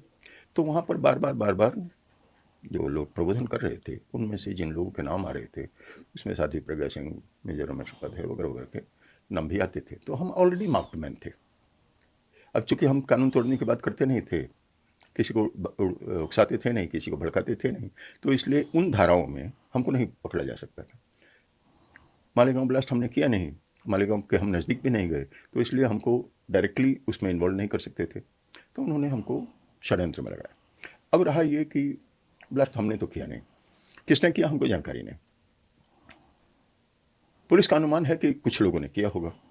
जिन लोगों के पे के ऊपर फ्रेम किया गया या केस किया गया या मनगढ़ंत या मारपीट कर या किसी तरह से सबूत इकट्ठा किए गए या गवाही इकट्ठा की गई, आपके एग्जैक्टली केस किस चीज़ का लगाया गया था? षड्यंत्र। कि वो उसकी साजिश की आपने, कि वो हाँ, षड्यंत्र किया है कि बम षड्यंत्र। फटेगा वहाँ पे? हाँ, अच्छा। और उससे इतने आदमियों की मौत हुई और ये धाराएं एक एक सवाल मेरे मन में हमेशा रहा है कि साध्वी जी का स्कूटर चोरी होकर वहाँ पहुंचा था, या हुआ क्या था उसमें? मैं बताता हूँ। तो क्या हुआ कि षड्यंत्र लगा तो अभी हम लोग को बेहद टॉर्चर किया गया इस चीज़ के लिए कि हम मोहन भागवत का नाम ले लें कि उन्होंने इसको कराने के लिए हम लोग को बोला। हम लोग तो खुद गए नहीं, तो किसी से कराया होगा। तो टॉर्चर किस प्रकार का हो रहा था? किस प्रकार का हो टॉर्चर? रहा था, मारपीट हो रही थी, हाथ पैर सूज जाते थे, पैरों पर रोलर लगाकर एक तरफ इधर एक सिपाही एक तरफ इधर ये करता था। नाखूनों में करंट जलाए जाते थे, लिंग पर पीछे पेट्रोल डाले गए, उनको जलाया गया। ये पूरे शरीर में पानी ऊपर ठंडा डाल के एसी चला के हम लोग को उल्टा लटका के जब तक आँखों में से खून न टपकने लगे, जब तक ये नाकों में से पानी नहीं बहने लगे, जब तक कि पूरा माथा गर्म ना हो जाए गर्मी से, तब तक उल्टा टांग के वो मारते पीटते रहना। कितने मार हमने सही है वो याद नहीं। माँ बाप, बहन की बेटी वगैरह की गालियाँ देना वो अलग चीज़। वहाँ पर तू उन लोगों का नाम ले ले, नहीं तो तेरी बेटी को रेप करेंगे, तेरे बच्चे का जोड़ा तोड़ देंगे, वो तुम्हारा बेबी को यहीं पर नंगा, तुम्हारी महिला पत्नी को इधर ही महिला को नंगा घुमाएंगे। इस तरह के धमकियाँ जो कर सकते थे और उन लोगों को बताते थे कि तुम चलो तुम्हारी मुलाकात करा देते हैं। और उनको लाके खड़ा कर देते थे, हमको दिखाते थे कि वो देखो आ गए, अभी तुम्हारे सामने लाएं क्या। इस तरह का मानसिक दबाव, साइकोलॉजिकल प्रेशर, बच्चों का स्कूल जाना, जो पार्ट टाइम नौकरी करते थे वो सब छूट गया। मकान मालिक जिस मकान के किराए में मैं रहता था उसमें जाके उसको बोला कि तुम टेररिस्ट को तुमने रखा हुआ है, तुमको अंदर करेंगे। उसने सामान उठा के बाहर भिजवा दिया। बच्चे जहाँ कॉलेज में स्कूल में जाया करते थे वहाँ पर जाकर उनके प्रिंसिपल को बोला कि ये टेररिस्ट के बच्चे हैं। वो लोग बैकआउट करने लगे सारे बच्चे। तो इस तरह से एक सोशल प्रेशर क्रिएट किया गया जो हमारी मदद के लिए कोई था नहीं। मैं भारतीय जनता पार्टी का सदस्य न था, न हूँ। तो भारतीय जनता पार्टी का मैं सदस्य नहीं था तो मुझे निकालने का कोई मतलब ही नहीं है, नहीं तो मुझे 6 साल के लिए निष्कासित करते। मैं सदस्य नहीं था। तो आरएसएस के साथ मैंने काम किया है, लेकिन मैं उनका कोई न पदाधिकारी था न कुछ था, तो वो हमारी मदद के लिए क्यों आते। बाकी जो पार्टी में कोई सपोर्ट करने के लिए कोई खड़ा हुआ तो शिवसेना प्रमुख बाला साहब ठाकरे हुए। और बाला साहब ठाकरे से मेरा कोई अच्छा संबंध था नहीं, लेकिन हिंदुत्व के लिए वो खड़े हो गए। साध्वी प्रज्ञा सिंह ठाकुर पुरोहित मेरे लिए वो खड़े हो गए। उन्होंने कहा भी कि हम मुंबई बंद करेंगे, ये करेंगे, वो करेंगे। उसका पहले 26/11 हो गया। तो हमारे रिश्तेदार भाग गए, हमारे मित्र जो थे उन्होंने किनारा कर लिया। समाज में कोई हमको अपना मकान देने के लिए तैयार नहीं। हम कहाँ रहें, कैसे खाएं, क्या करें, ये समस्या हमारे परिवार को थी। मुझे अलग समस्या थी। बेटियां थी, 3 बेटियां थी, 1 लड़का था। बेटियों की शादी कैसे होगी, कहाँ जाएंगी वो एक अलग समस्या। उनसे शादी कौन करेगा, बच्चों से क्या होगा, उनका कैसे चलेगा जीवन। तो ये पूरा का पूरा अपने सामने था दृश्य, बीभत्स, भयावह। क्षमा कीजिए, एक सेकंड आपको रोक रहा हूँ मैं। मुझे ऐसा लगता है मुसलमान इस मामले में ज़्यादा ठीक है। वो इस तरह से निष्कासित नहीं करता किसी को। हिंदू पहले हीरो बनने लग जाता है। तो मुझे ऐसा लगता है कि ये मेरे साथ पहली बार हुआ है, या मैं अकेला हूँ या पहला एग्जाम्पल हूँ, मुझे ऐसा नहीं लगता। मुझे ऐसा लगता है कि जब तुलसीदास ने लिखा होगा कि धीरज धर्म मित्र नारी आफत काल पर रखें चारी, तो कहीं ना कहीं उन्होंने महसूस किया होगा कि जब विपत्ति आती है तो ये लोग साथ आपका छोड़ देते हैं। धैर्य आपका साथ छोड़ देता है, मित्र आपके साथ छोड़ देते हैं, नारी आपका साथ छोड़ देती है। तो मेरे साथ कोई पहली बार हो रहा था, मुझे ऐसा नहीं लगा, आज भी नहीं लगता है। मैंने और एग्जाम्पल ढूंढने की कोशिश नहीं की कि मुझसे पहले किसको ऐसा हुआ है। हुआ होगा, बहुत सारे लोगों को हुआ होगा। तो ऐसे में जब एक चीज़ क्लैरिटी ये आई कि हमारी लड़ाई जो है उसको हम लिमिटेड जगह पे लड़ सकते हैं। मैं सभी से नहीं लड़ सकता, मैं समाज से नहीं लड़ सकता। उस समय की जो परिस्थिति थी उसके हिसाब से मैं राजनीतिक तौर पे नहीं लड़ सकता। तो मैंने चुना कि मैं लड़ूंगा कहाँ, किस फील्ड में लड़ूंगा। जब आक्रमण सारी तरफ से हो रहे हैं तो मैंने कहाँ लड़ने का है। तो मैंने ये तय किया कि मैं जहाँ लड़ना है मैं उसके बारे में किसी से चर्चा ही नहीं करूँगा। 17 साल हमारा मुकदमा चला, मैंने किसी से चर्चा नहीं की कि मैं कहाँ लड़ रहा हूँ। आज आपको बताता हूँ कि मैंने ये तय किया कि मेरी लड़ाई जुडिशियल है। मैंने अपनी सारी लड़ाई लड़नी है अपने आप को। अगर हमने निर्दोष साबित करने का है तो हमने समाज में किसी को साबित नहीं करने का। समाज में कोई भी विषय मानेगा भी या कोई नहीं भी मानेगा, वही आज हो रहा है।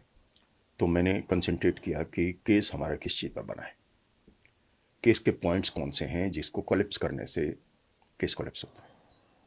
मैंने 17 साल उनकी चर्चा किसी से भी नहीं की, सिर्फ अपने वकील को बताया। और उसके बाद जब बहस होने का था या क्रॉस एग्जामिनेशन होने का था तो मैंने वकील को वो सब चीज़ें बताई कि कौन गलत बोल रहा है, कौन झूठ बोल रहा है, कौन क्या कह रहा है और कहाँ ये फैब्रिकेटेड है। ये सारी चीज़ें बनाई। केस कोलैप्स हुआ। हम सबूतों के अभाव में बाइज्जत बरी हुए। तो अब उसके मुख्य बिंदु क्या है वो मैं आपको बता देता हूँ। जहाँ मैं पहले जिस प्रवाह पे चल रहा था उस प्रवाह पर मैं पुनः लौटूंगा। अभी केस पर हूँ तो इसलिए केस का बता देता हूँ कि अभी कल एक ब्लास्ट हुआ दिल्ली में जी। मालेगांव के बाद देश में ब्लास्ट बंद हो गए थे। हाँ, मालेगांव ब्लास्ट इसीलिए महत्वपूर्ण है क्योंकि उसने देश के और समाज की दशा और दिशा बदली कर दी। ब्लास्ट जो ट्रेनों में होते थे, बसों में होते थे, बाजारों में होते थे, सब जगह कहीं ना कहीं असुरक्षित आदमी महसूस करता था। मालेगांव ब्लास्ट के बाद ब्लास्ट ही नहीं हुए। 2 एक्सेप्शन के तौर पे एक जर्मन बेकरी में और हैदराबाद में दिलकुश नगर में ब्लास्ट हुआ, और उसके बाद 17 सालों बाद ये ब्लास्ट हुआ है कल दिल्ली में हुआ। जो कल दिल्ली में ब्लास्ट हुआ तो जिस मकान जो गाड़ी का नंबर मिला उसके हिसाब से उस आदमी के पास पहुंचे तो उसने बोला मैंने ये गाड़ी तो फला फला को पहले ही बेच दी है। मालेगांव ब्लास्ट में जो गाड़ी पे ये आरोप लगा कि ये गाड़ी पे ब्लास्ट हुआ है, वो गाड़ी को उन्होंने ट्रेस किया तो कहा कि ये गाड़ी साध्वी प्रज्ञा सिंह ठाकुर के नाम पर रजिस्टर्ड है। साध्वी प्रज्ञा सिंह ठाकुर को चलाते हुए किसी ने नहीं देखा था। साध्वी प्रज्ञा सिंह ठाकुर 2 साल पहले से संन्यास ले चुकी थी, उसके पास वो गाड़ी नहीं थी, गाड़ी किसी और के पास थी। साध्वी प्रज्ञा सिंह ठाकुर ने कहा कि जो गाड़ी के आप बात कर रहे हैं वो गाड़ी मैं 2 साल पहले बेच दी है। बोला आरसी बुक में आपका नाम है। तो साध्वी प्रज्ञा सिंह ठाकुर सिर्फ शक के बिना पर कि वो हो सकता है कि मोटरसाइकिल आपकी हो, उसमें वो 9 साल जेल में रही। 17 साल उसने मुकदमा झेला। तो एक बात बताइए, 9 साल, हाँ अभी प्लीज, हाँ आ रहा कंटिन्यू हूं। करें, हाँ चलिए, हाँ। जब हम लोग उसको ढूंढने लगे तो हमको पता चला कि एफएसएल रिपोर्ट में गाड़ी का जो आरसी बुक में चेसिस नंबर और इंजन नंबर दिया हुआ है साध्वी प्रज्ञा सिंह ठाकुर का, ब्लास्ट में जिसको कहा जा रहा है कि ये गाड़ी उसकी है, उसका नंबर उसके साथ मैच ही नहीं होता। 10 जो डिजिट्स जी। होते हैं उसमें से 3 ही डिजिट, वो भी सीरियल में नहीं, एक डिजिट रैंडमली कहीं मैच होता है। उसके बाद चेसिस नंबर मैच ही नहीं होता। तो रैंडम पे जो अगर आप किसी को सजा देना चाहते हैं तो बियॉन्ड रीजनेबल डाउट आपको प्रूव करना है कि वो सही है जी। तो हम लोगों ने कंसंट्रेट किया तो पाया कि वो साध्वी की मोटरसाइकिल है ही नहीं। तो ब्लास्ट कैसे हुआ? जहां ब्लास्ट हुआ वहां सिमी का ऑफिस था।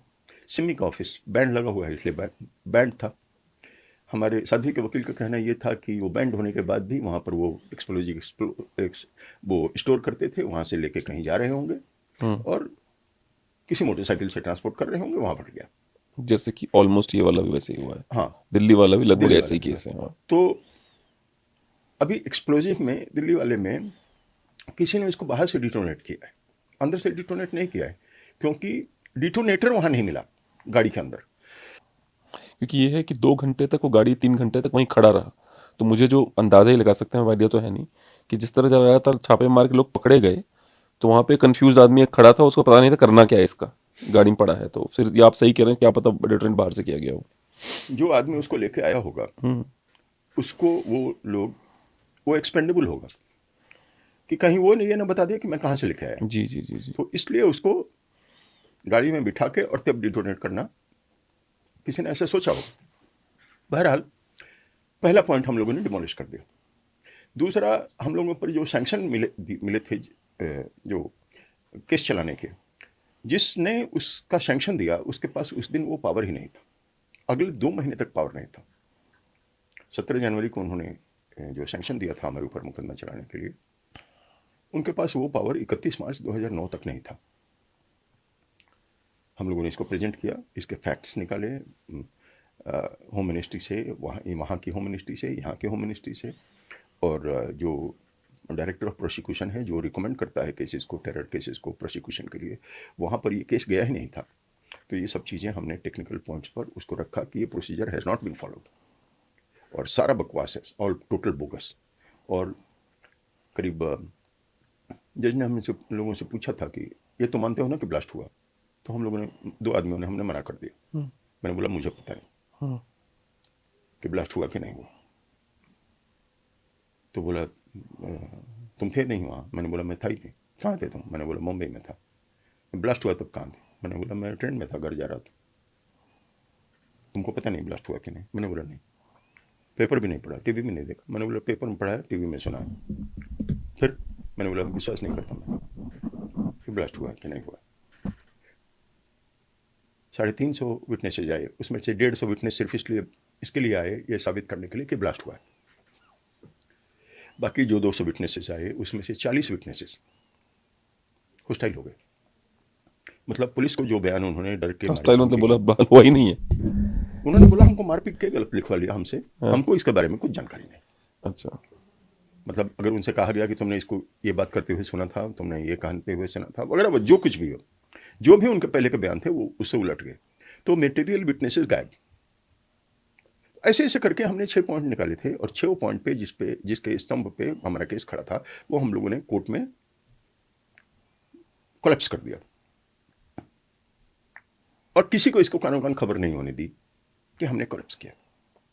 अब अगर इसका श्रेय मोदी जी लेना चाहें, अमित शाह लेना चाहे, एनआईए लेना चाहे, बीएचपी लेना चाहे, हिंदू समाज लेना चाहे, या उनके अधिकारी लेना चाहे, या पदाधिकारी लेना चाहे, या मिनिस्टर्स लेना चाहे, या पूरा हिंदू समाज लेना चाहे, तो मैं समझता हूं कि सबको लेना चाहिए, क्योंकि हमको अरेस्ट करने के बाद ही भगवा आतंकवाद शब्द की सृष्टि हुई। तो कलंक सिर्फ हमारे माथे पर नहीं था, ये पूरे हिंदू समाज के माथे पर था। भारतीय जनता पार्टी आरएसएस पर ज़्यादा था, क्योंकि वो ऐसा लोग मानते हैं कि वो हिंदुओं की ठेकेदारी कर रहे हैं। राहुल गांधी भी बोलता है कि तुम हिंदुओं के ठेकेदार नहीं हो, पार्लियामेंट में बोलता है। तो मैं इस बात को मानता हूं कि ठीक है, सारे के सारे हिंदुओं की ठेकेदारी उनके पास नहीं है, वो हिंदुओं के लिए काम करते हैं। जिन हिंदुओं के लिए काम करते हैं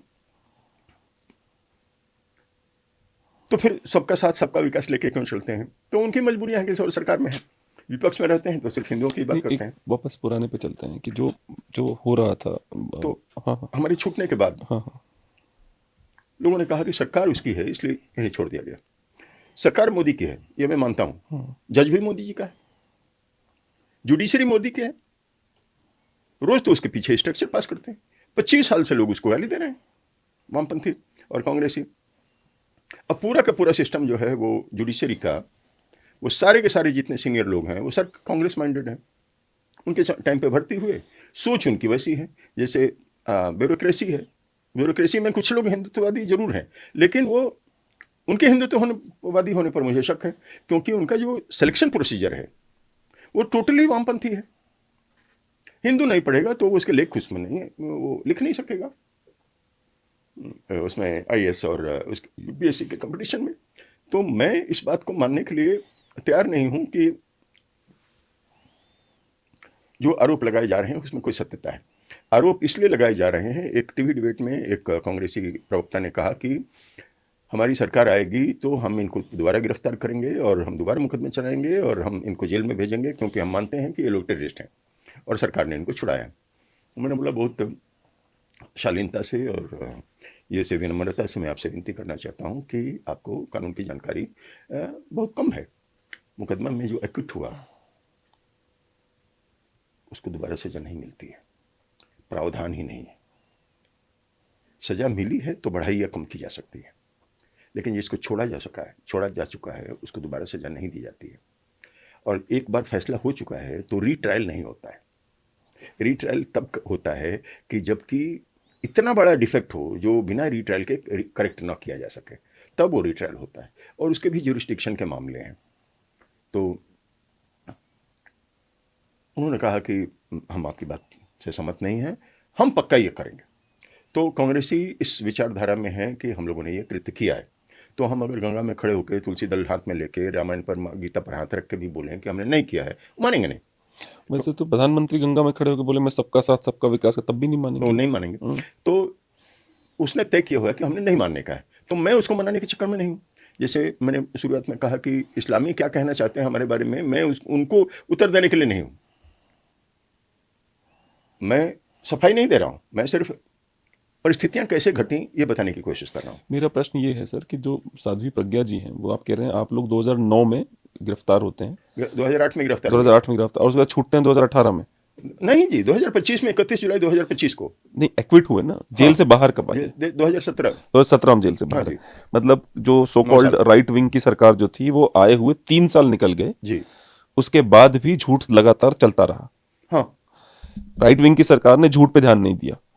राइट विंग की सरकार जो थी वो हमारे केस पर ध्यान दे रही थी कि नहीं दे रही थी, हाँ, ये एक अलग विषय है। हाँ, क्योंकि एनआईए का इन्वेस्टिगेशन 2011 से चल रहा था, चिदम्बरम साहब ने ये सारे जो टेरर केसेस थे, हिंदू टेरर के cases, so called Hindu terror के केसेस, वो एनआईए को दे रखे थे। एनआईए डीपली इन्वेस्टिगेट कर रही थी, री इन्वेस्टिगेशन का उनको पावर नहीं है, तो फर्दर इन्वेस्टिगेशन कर रही थी। फर्दर इन्वेस्टिगेशन में उनको बहुत सारी त्रुटियां नजर आ रही थी। अब प्रॉब्लम ये था, और ब्यूरोक्रेसी का, जुडिशरी का, ये दोनों का प्रॉब्लम है। मेडिकल का है कि नहीं मुझे मालूम नहीं है, लेकिन ये दोनों का एक प्रॉब्लम है कि अगर किसी पुलिस वाले ने जानबूझकर किसी को फंसाया, तो किसी भी जजमेंट में इसका उल्लेख नहीं होता है कि उसको सजा दी जाए। कुछ एक लाइन लिख देंगे कि ये प्रोसीजरल है, लेकिन उसको सजा नहीं दी जाती। अगर किसी जज ने किसी गलत कारण से भी किसी को छोड़ दिया या उसको सजा दे दी, तो उसके फैसले को पुनर्विचार जब होता है तो उसमें गलतियां निकाल के उसको फैसले को दुरुस्त किया जाता है। जज को कोई सजा नहीं दी जाती। उसके पीछे मैं आपको कारण बताता हूँ। ये सारा का सारा इसलिए होता है सर, क्योंकि अंग्रेजों का सिस्टम था और वही चल रहा है, और गोरों ने मेक श्योर किया था कि उनको कोई कुछ ना कह पाए, और वही सेम टू सेम फॉलो होता है, और कोई कारण नहीं। उनके सिस्टम का पालन करते हुए, उनके नियम कानून, उनके प्रोसीजर का पालन करते हुए हमने विजयश्री प्राप्त की। ये उनको बर्दाश्त नहीं हो रहा है। उनको लग रहा था कि हम लोग इसका विरोध करेंगे, हमारी सरकार जो है वो हमारे के मुकदमे वापस ले लेगी, वो लोग जीने नहीं देंगे मोदी को या अमित शाह को या आरएसएस को। उनको ये लग रहा था कि हम लोग को सजा मिलेगी। उन लोग को हमारी डिफेंस का पता नहीं था, जैसे मैंने बताया आपको कि हमने डिफेंस का किसी को पता नहीं चलने दिया। हमने ओपनली कभी भी किसी भी फोरम पे जेल से बाहर निकलने के बाद भी कभी डिस्कस नहीं किया केस का। जब कभी कोई केस के बारे में बात करता था तो मैं यही बताता था कि ऐसे मारा, ऐसे पिटा, ऐसे ये किया, ऐसे किया, ये हमको तकलीफ थी। मैं अपनी शारीरिक, मानसिक, आर्थिक रूप से बहिष्कृत होना, सामाजिक रूप से बहिष्कृत होना, राजनीतिक तौर पर बहिष्कृत होना, या जितना भी मेरे ऊपर टॉर्चर हुआ या हो रहा है अभी भी और आगे भी होता रहेगा, मैं सिर्फ इतना ही डिस्कस करता था। मैं अपना डिफेंस डिस्कस नहीं करता था कि मेरा डिफेंस ये है, मैंने निर्दोष हूं। मैंने कभी डिस्कस नहीं किया, क्योंकि डिस्कस करने का फोरम जो है वो मीडिया नहीं है। इसकी मुझे पूरी जानकारी थी। मीडिया को जानकारी दी जा सकती है, लेकिन वो जानकारी का वो समय मैं उचित नहीं समझता था। मैं ऐसा समझता था कि अप्रोप्रिएट मोमेंट पर चीज़ों को बताया जाएगा। एक एग्जांपल बताता हूँ। कल शाम को जब विस्फोट हुआ तो डीसीपी से पूछा गया कैसे कैसे हुआ, क्या क्या हुआ। तो उसने बोला फॉरेंसिक वाले आए हुए हैं, जांच चल रही है, और जैसे जैसे प्रोग्रेस होगी मैं आपको इसके बारे में अधिकृत रूप से बताऊंगा। वो वहीं खड़ा है, स्पॉट पे खड़ा है, उसने एक भी जानकारी नहीं दी। सारे मीडिया वाले उससे सवाल पूछ रहे हैं। तो मुझे ये समझ में आया कि अगर वो किसी चीज़ का इन्वेस्टिगेशन करना चाहता है तो किस किस एंगल से इन्वेस्टिगेट कर रहा है ये वो नहीं बता रहा है। तो ऐसे चूंकि मैंने कई बार सुना है, देखा है 15-20 सालों के इस लड़ाई के दौरान, कि अगर हमने इन्वेस्टिगेशन वाले नहीं बता रहे हैं, अगर बता रहे हैं तो इन्वेस्टिगेशन कॉम्प्रोमाइज्ड है, अगर नहीं बता रहे हैं तो इसका मतलब ये है कि वो मुझे फिक्स करना चाहते हैं किसी न किसी तरह से। तो अगर मैंने उनको काउंटर करने का है तो हमने पब्लिक में नहीं जाने का है। पब्लिक में जाने का मतलब ये है कि हम राजनीति खेल रहे हैं। लेकिन मैंने तय किया था कि मेरी लड़ाई कहाँ होनी है। अगर मैं फुटबॉल का प्लेयर हूँ तो मैं पहलवान से लड़ने नहीं जाऊँगा उसके अखाड़े में। अगर मैं साइकिलिंग करता हूँ तो मैं मोटर रेस में नहीं जाऊँगा। तो मैंने तय किया कि मैंने कहाँ लड़ने का है। और मुझे ऐसा लगा कि अगर मैं जुडिशरी से विजय प्राप्त करता हूँ तो शायद खोई हुई प्रतिष्ठा वापस मिल सके। बाकी कोई कुछ कर सकेगा या नहीं कर सकेगा, मुझे उसमें डाउट है। कोई मुझे अगर धन भी देना चाहे तो मैं लूँगा नहीं, क्योंकि मैं संभाल नहीं सकूँगा। मेरे पास पैसे संभालने की ताकत अब नहीं है। कोई मुझे कोई पद देना चाहे, मैं उसको संभाल नहीं सकूँगा। मेरी मानसिक स्थिति इस किस्म की नहीं रह गई है कि मैं किसी पद को के साथ न्याय कर सकूँगा। तो मुझे आशा ही नहीं है, मुझे चाहिए ही नहीं। जब मुझे चाहिए ही नहीं तो मुझे किसी के पास चक्कर काटने की जरूरत ही नहीं। तो जेल से निकलने के बाद 31 जुलाई को मैं बरी हुआ। आज मैं कम से कम 2 से 3 बार मैं दिल्ली आ चुका हूँ। तो मैं किसी के पास भी मिलने के लिए नहीं गया। मुझे अनुग्रही होना चाहिए। अगर बीजेपी ने मुझे छुड़वाया तो कम से कम उनको जाके मिलने का प्रयत्न करना चाहिए। मैं नहीं गया किसी को। मुझे कुछ चाहिए नहीं, किसी आरएसएस वाले से कुछ चाहिए नहीं, किसी बीजेपी वाले से कुछ चाहिए नहीं, किसी की सरकार से कुछ चाहिए नहीं। मैं आया हूँ मीडिया के पास पॉडकास्ट करने के लिए। मैं आया हूँ स्टूडियो में। मैं मिला हूँ 5-6 जन ऑर्गेनाइजर या उनके मीडिया में कर्मियों से, कुछ लोग मेरे घर आए उनसे, कुछ लोगों से जो मैंने बात की उनसे, क्योंकि अभी वो समय है कि मैं बता सकूं कि मेरे साथ क्या जाती है। मुझे कंपेंसेशन चाहिए क्या, जिन लोगों ने टॉर्चर किया है उनका उन पे मुझे क्लेम करना चाहिए क्या, मुझे उनसे ये चाहिए क्या, मैं बिल्कुल इसके चक्कर में नहीं। क्रिमिनल केस अगर मैं लड़ूंगा तो इन्वेस्टिगेट कौन करेगा, वही पुलिस ही करेगी, लोकल पुलिस करेगी, जहां पर ये इंसिडेंट हुए हैं वो एक दूसरे को शेल्टर करेंगे, सीधी सी बात। कुछ होने का नहीं। अगर मैं सिविल केस लड़ता हूं तो कम से कम 200 साल तक केस चलेगा और उसका फैसला कभी नहीं आएगा, ना मेरे जीवन में आएगा ना उसके बाद आएगा। और तीसरा, मैं उन सब के टारगेट पे रहूंगा कि तू एक गलती कर, तू गलती से सड़क पर रेड लाइट हो तो सड़क पार कर ले, फिर देख मैं तेरा क्या बनाता हूँ। तो बिना मतलब कि मुझे परेशान अच्छा, करेंगे। आपको क्या लगता है मालेगांव में हुआ क्या था उस दिन, जो ये ब्लास्ट की सो कॉल्ड खबरें आई थी, उस दिन हुआ क्या था? क्योंकि देखिए कुछ मुसलमानों को पकड़ा गया पहले, बाद में उनको तो 2011 में ही छोड़ दिया गया कि नहीं नहीं आप लोग तो आपने कुछ नहीं किया, फिर इधर पकड़ा गया और फिर ये 2018 हो गया। तो मैं जानना चाहता हूँ हुआ क्या होगा उस दिन, अगर आपको कुछ आइडिया हो। मालेगांव में 2 ब्लास्ट हुए हैं, एक 2006 में हुआ, वो मस्जिद के सामने हुआ, उसमें 36-37 लोग मरे, जी उसमें 9 मुसलमान पकड़े गए, जी। उन्होंने कन्फेशन भी दिए। 2008 के ब्लास्ट होने के बाद, हम लोग के अरेस्ट करने होने के बाद, उन लोगों ने सरकार से प्रार्थना की, 2009 में उनको छोड़ दिया गया, दूसरे लोगों को पकड़ के लेके आओ। NIA ने डिस्चार्ज एप्लीकेशन लगा दिया, वो केस अभी तक पड़ा हुआ है। कसाब का केस 3.5 साल में सुप्रीम कोर्ट से वापस चला गया और कसाब को फांसी लग गई।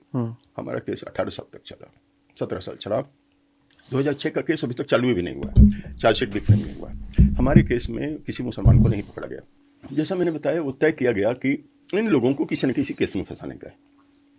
ब्लास्ट हुआ, किसने किया मुझे जानकारी नहीं है, हम लोगों का कुछ लेना देना नहीं, हम कभी उसके पहले मालेगांव गए नहीं, उसके बाद भी गए नहीं, जाएंगे भी नहीं, हमें इसके बारे में जानकारी नहीं। जिस किसी ने भी ब्लास्ट किया, हो सकता है उसमें प्रशासन का उसमें हाथ हो, वो लोग ब्लास्ट करके या करा NIA ने के। क्लोजर रिपोर्ट में लिखा है कि एंटी टेररिस्ट स्क्वाड महाराष्ट्र के लोगों का हाथ है। पढ़ना जरा, वो जो पहला विकिपीडिया जो है, ऑन May 7th में 2024 the national investigation agency NIA has said the Maharashtra anti terrorist squad planted RDX to frame Shrikant Purohit and many others who were tortured to take names of Hindu leaders। ये है उनका, ये Wikipedia तो पे है ये। हमें कहा गया, मोहन भागवत ने तुमको कहा करने के लिए, तोगड़िया ने कहा तुमको, श्री रविशंकर ने कहा, योगी आदित्यनाथ ने कहा, इंद्रेश जी ने कहा, और भी बहुत सारे लोगों के नाम लिए गए कि इनका नाम ले लो, कोर्ट में एक बार नाम ले लो, बाद में हम कर देना। हमने बोला हम तो कभी इनसे मिले भी नहीं, इनके नज़दीक भी नहीं गए, इनकी किसी सभा में जाते नहीं, हम अपने छोटे स्तर पर, ग्रामीण स्तर पर काम करते हैं। हाँ, RSS वालों के साथ मिलकर काम करते हैं, लेकिन सभी काम में RSS वालों के साथ नहीं रहते। एक मिनट, अभिनव भारत का विचार आया कैसे आपके मन में? जो एक संस्था थी जो मर चुकी थी, आपने उसको जीवंत किया। तो ये भी एलिगेशन है। अच्छा, अभिनव भारत का एलिगेशन मेरे ऊपर है कि मैं उसका प्रेसिडेंट हूँ। अच्छा, ये एलिगेशन है? ये एलिगेशन है। अच्छा, मेरा विकिपीडिया पेज है पूरा का पूरा आपके नाम पे। हाँ, तो वो पेज मैंने तो नहीं बनाया है। खोलना पहला वाला, अभिनव भारत। अभिनव भारत ये Hindutva organisation founded by retired Indian army major Ramesh. Abhinav Bharat founders लिखा हुआ है, रमेश उपाध्याय, प्रसाद श्रीकांत पुरोहित, प्रज्ञा सिंह ठाकुर। हाँ, ये तीनों एलिगेशन है। अच्छा। क्यों? ये इसमें लिखा हुआ है फाउंडेशन जी। 2006, 19 ईयर्स अगो, राइट। तो अब सवाल ये उठता है, अच्छा, motive retaliatory violence against Muslims, creation of a Hindu राष्ट्र। हाँ। ये आपका मोटिव था अकॉर्डिंग टू हेडक्वार्टर कहाँ? विकिपीडिया। मुंबई।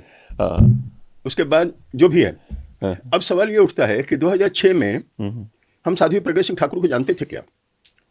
साध्वी प्रज्ञा सिंह ठाकुर हमको जानती थी क्या? हम प्रसाद पुरोहित से मिले थे क्या 2006 में? तो सवाल है कि जवाब ये है कि नहीं, हम लोग एक दूसरे को जानते नहीं थे। अच्छा, ये पूरा पेज ही फ्रॉड है, आप ये कह रहे हैं? मैं ये कह रहा हूं कि इसमें एक शब्द भी सत्य नहीं है। भाई साहब, वाह रे विकिपीडिया वाह।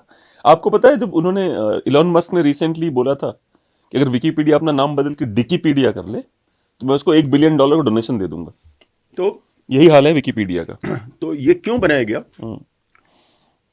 कि ऐसे ऑर्गेनाइजेशन को, प्रसाद पुरोहित और हम क्यों इस ब्लास्ट में आए उसका भी रीजन बता देता जी हूं। जी जी जी। साध्वी प्रज्ञा सिंह ठाकुर को मोटरसाइकिल से जोड़ा गया, जबकि इसके नंबर्स ही नहीं मैच हो रहे थे। जो उनका था ही नहीं। जी जी।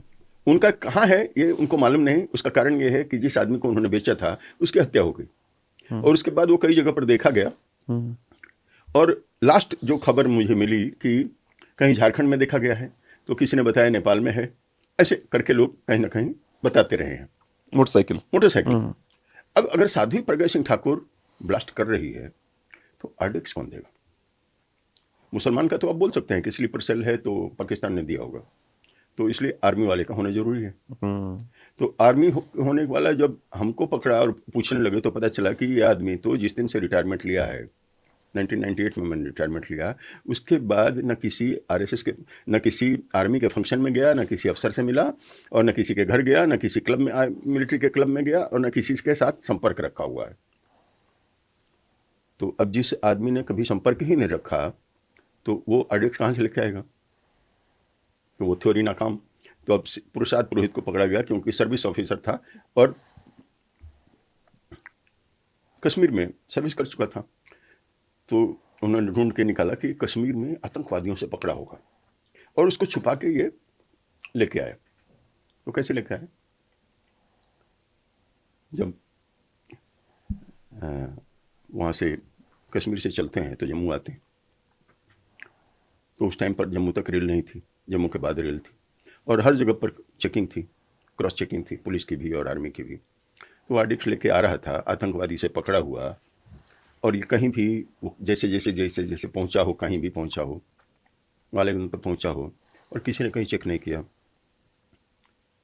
तो पाउडर था कि सॉलिड था कि वाटर था कि क्या था, लिक्विड था। तो हमसे पूछा गया तो हमने बोला हमको जानकारी नहीं। उससे पूछा गया तो वो इन्फेंट्री का ऑफिसर है और इंटेलिजेंस में काम करता है। उसने बोला हमने कभी हैंडल नहीं किया। Bomb making and bomb disposal ये सेना के दूसरे विंग का काम है। मतलब कहानी प्लांट करे तो भी ढंग से नहीं प्लांट कर पाए। इतनी मेहनत करी तो उसके बाद भी घटिया कहानी ट्रांसप्लांट कर पाए। सारा का सारा जो उन्होंने लिंक जोड़ने की कोशिश की वो हुआ नहीं। लेकिन दो आर्मी के एक्स और आर्मी के सर्विंग ऑफिसर को डाल के आरडीएक्स दिया होगा, तो आदमी कहाँ से आएंगे? तो उन्होंने बोला कि साध्वी ने दिया होगा आदमी, और इसने कहा होगा कि हम यहाँ ब्लास्ट कर सकते हैं। मेरे से कहा उन्होंने कि आप लोगों की कहीं बैठक हुई थी तो उसमें पुरोहित ने ऐसा कहा कि हमको ब्लास्ट करने की ज़रूरत है। तो मैंने बोला कि घर में कोई ब्लास्ट क्यों करेगा? वो मराठा अफसर है और महाराष्ट्र का रहने वाला है, तो उसको ब्लास्ट ही करना होगा। अगर मान लो करना ही है तो किशनगंज से लेके और बाकी जगह पे मुसलमान नहीं रहते क्या? एक तो या तो प्लानर नहीं हूँ मैं, ठीक, या तो मैं टेररिस्ट हूँ प्रॉपर, तो भाई मुझे वो प्रूव करो कि भाई मैं दिमाग लगाता हूँ, या तो मैं गधा हूँ। तो वो यहाँ क्यों करेगा? और अगर मान लीजिए उसने वहाँ करने का ही है, सपोज कीजिए उसने करने का था, तो वेस्टर्न यूपी वो कर सकता था। अगर वो लेके ही आ रहा था तो आदमियों की कमी है क्या? तो उनको थ्योरी बैठ नहीं रही थी। तो उन्होंने बोला कि उधर का एक शंकराचार्य है, वो देवेंद्र पांडे या समथिंग कुछ, दयानंद पांडे करके उसका एक फैब्रिकेट नाम किया और बोला कि ये कश्मीर का शंकराचार्य है, ये लेके आया हो। तो वहाँ पर वो भूल गए कि उसके पास जेड कैटेगरी सिक्योरिटी थी उस टाइम। अच्छा। तो 5-5 गाड़ियाँ चलती थी उसके साथ। वो अपना बैग भी नहीं उठाता, एक डंडा सिर्फ अपना दंड लेके चलता है। तो दंड में कितना आरडीएक्स लेके आएगा? उसके पास तक लेके कौन आएगा? वो कैसे लेके आएगा? तो जितनी कहानी वो फैब्रिकेट करते गए सब कोलैप्स होते गए। सब चीज़ करने में धन की जरूरत होती है। तो कितना भी ट्रेस करने की उन्होंने कोशिश की कि पैसा किसने फंडिंग किया होगा, कहाँ से आया होगा, कुछ किया होगा। तो पता चला कि 19 लाख रुपए का एक मकान जमीन खरीदी है, मकान बना रहा है प्रसाद पुरोहित। प्रसाद पुरोहित अगर मकान बना रहा है तो साध्वी क्यों नहीं बना रही है अपना आश्रम? मेजर उपाध्याय क्यों नहीं बना रहा है? भाई प्लानर है तो पैसा आया तो ये लोग बराबरी में बटेगा ना, बराबरी में या कैसे भी बटेगा ना। तो पता चला उसने बताया मैंने इससे लोन लिया, इसलिए लोन लिया। चेक किया तो और उसने सिस्टर से कुछ पैसे लिए थे, दूसरे से लिए थे, तो सब लोगों ने अपना अपना बता दिया। चूँकि सारा ट्रांजेक्शन आजकल पहले भी चूँकि चेक के ट्रांजेक्शन थे तो ट्रेस हो सकते थे। उसने 500 रुपया भी किसी को दिया था तो उसका भी ये था कि थ्रू बैंक आया। कहने का मतलब कि जितना भी आरोप हम लोगों ने लगाने की कोशिश की, सारा का सारा कोलैप्स हुआ। तो अब जहाँ विषय मैंने उठाया था वहाँ आता हूँ कि इस्लामिक जिहाद के बाद, जो हर तरह के जिहाद के बाद जो तीसरा खतरा है वो वामपंथियों का है। तो वामपंथियों के खतरे जो हैं वो पहले उन्होंने रियलाइज़ किया कि हम आर्म्स रिवॉल्यूशन से लोगों को बता के कि सरकार आपके खिलाफ कितना काम कर रही है, वो हम क्रांति ला सकते हैं। तो उन्होंने कुछ एक पॉकेट्स पैदा किए, नक्सलवाड़ी में किया, झारखंड में किया, छत्तीसगढ़ में किया, और जो रेड कॉरिडोर है, हाँ, रेड कॉरिडोर में उन्होंने करने की कोशिश की। और जेएनयू, रेड ये तो कॉरिडोर और वैचारिक जेएनयू। ये तो वैचारिक है। तो ये अर्बन नक्सल वाले जी, और जी। इनके ये सब रिक्रूट्स, फुट सोल्जर्स। उसके बाद उनको रियलाइज़ हुआ कि it has failed everywhere. Marxism, Leninism या कम्युनिस्ट की जितनी विचारधाराएं हैं, माओइस्ट हो या कुछ भी हो, they can not sustain for long. क्यों? क्योंकि यहाँ का कल्चर डिफरेंट है। तो उन्होंने कल्चर पे अटैक चालू किया। तो कल्चर के अटैक पे उनको चर्च का साथ मिला, ब्यूरोक्रेसी का साथ मिला, और साथ में जुडिशरी का साथ मिला। तो ये पूरा वामपंथी का जो ब्रिगेड है, इसने हर तरह से हिंदुओं को नीचा दिखाने की कोशिश की। अब ये सरकार आने के बाद ये हुआ कि लोग अलर्ट हो गए, लोगों को समझ में आने लगा कि कुछ ना कुछ गड़बड़ है। तो आज का जो यूथ है, आज का जो बच्चा है, उसको अगर सही संस्कार मिले, वो कन्वर्ट नहीं होगा, 100% नहीं होगा, किसी भी प्रलोभन में नहीं आएगा, कुछ भी ये नहीं करेगा। तो अब सब कुछ घूमने के बाद अगर आपको लगता है कि मैंने इसके बारे में खोजबीन की होगी कि हमने ब्लेम किसी को करना नहीं है, किसी से हमने कंपेंसेशन लेना नहीं है, किसी पर नाहक दोषारोपण करना नहीं है, तो भी हमने जानने की तो कोशिश की जरूर होगी कि भैया जिस गुनाह की सजा हम पा रहे हैं उसको किया किसने। जनता को तो मैं बोल सकता हूँ कि भैया मैंने नहीं किया, कोर्ट ने भी इसका सर्टिफिकेट दे दिया, बाकी का मैं नहीं जानता। सच भी है, नहीं जानता। लेकिन जब मैं इसके बैकग्राउंड में गया तो मुझे पता चला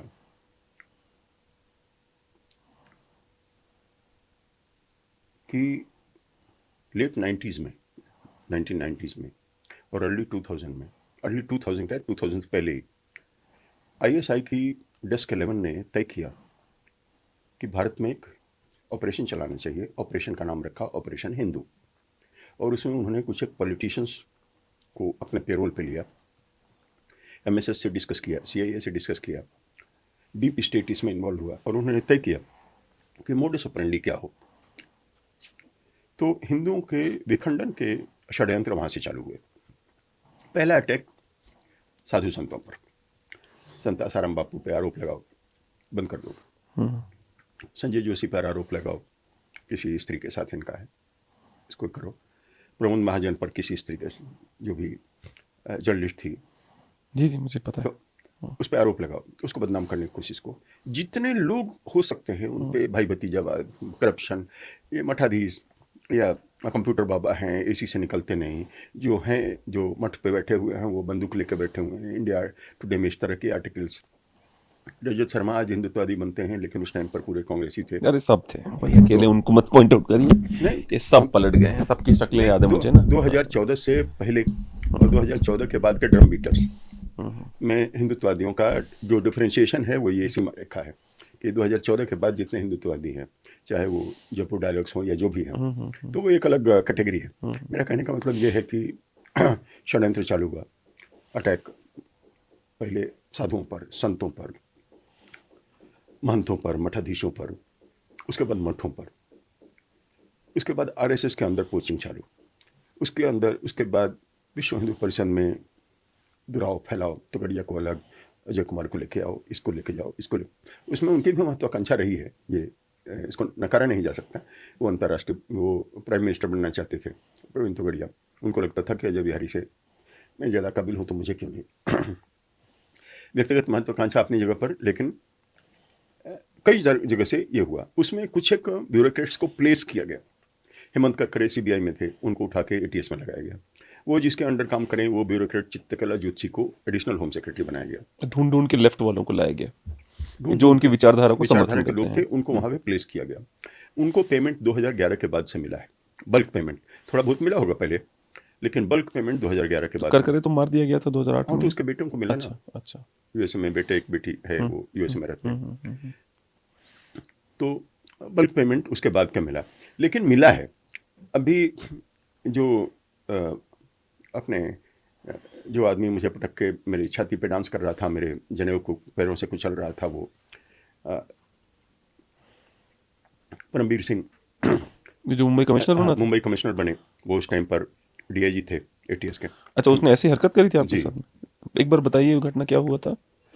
मुझे पकड़ के लेके आया, तो उनसे जब दूसरे दिन मुलाकात हुई तो आके उन्होंने घूंसे मारना चालू किया, मेरा जबड़ा, ये दांत वगैरह टूट गए, मुझे पटक दिया, मेरे कपड़े उतार दिए, मेरी छाती पर चढ़ के डांस करने लगा, मेरे जनेऊ को कुचलने लगा, और यही, इसको थोड़ा ठीक करो।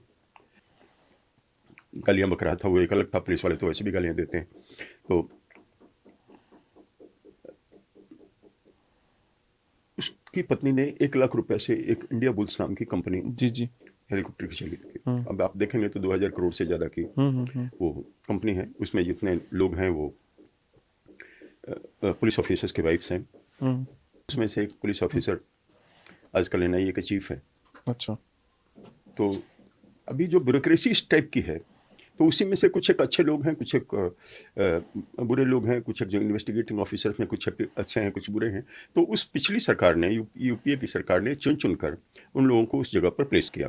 पॉलिटिशियंस जो उनके पेरोल पे आए, उन लोगों ने इस चीज़ को सेल्टर किया एक दूसरे को और बढ़ावा दिया।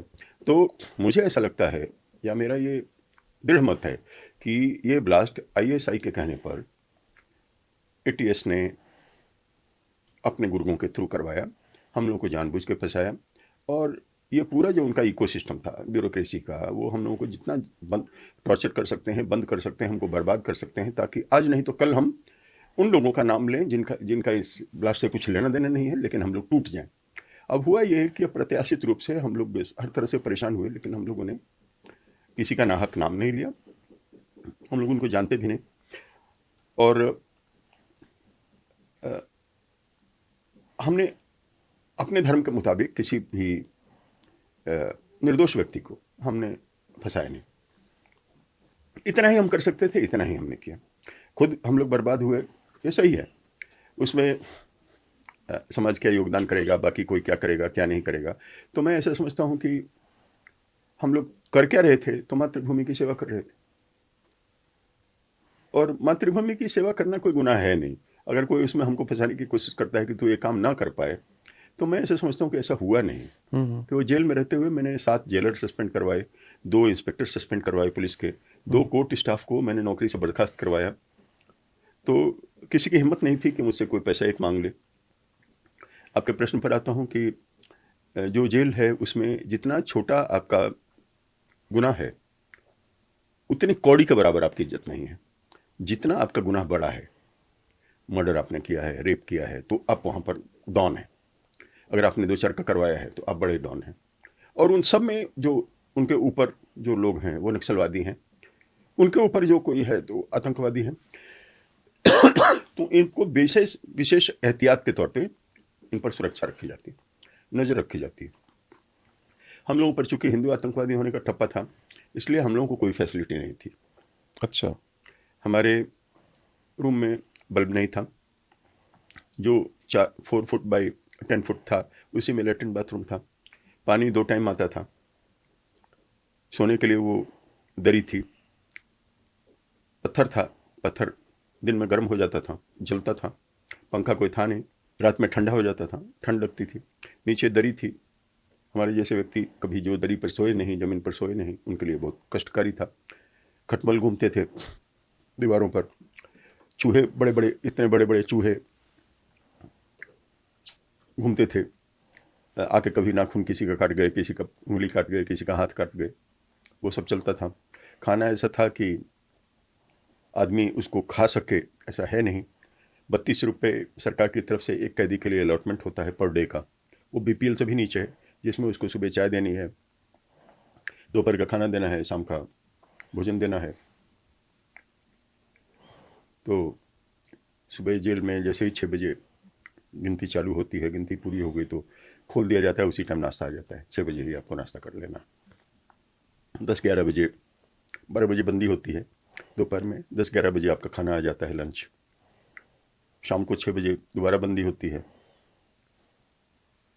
उस टाइम पर आपका डिनर आ जाता है।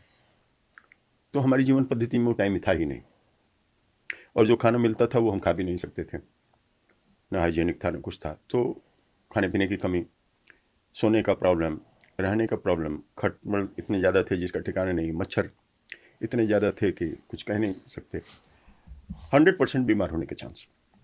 नहीं, एक जैसे आज काफ़ी समय हो गया हमारा, एक अंतिम सवाल मेरे पास ये है कि इस पूरी 17-18 साल का निचोड़ क्या है, मोरल क्या है जो आप समाज को बताना चाहते हैं? अगर आप शॉर्ट में बता सकें कि मोरल क्या है समाज के लिए इस लड़ाई का।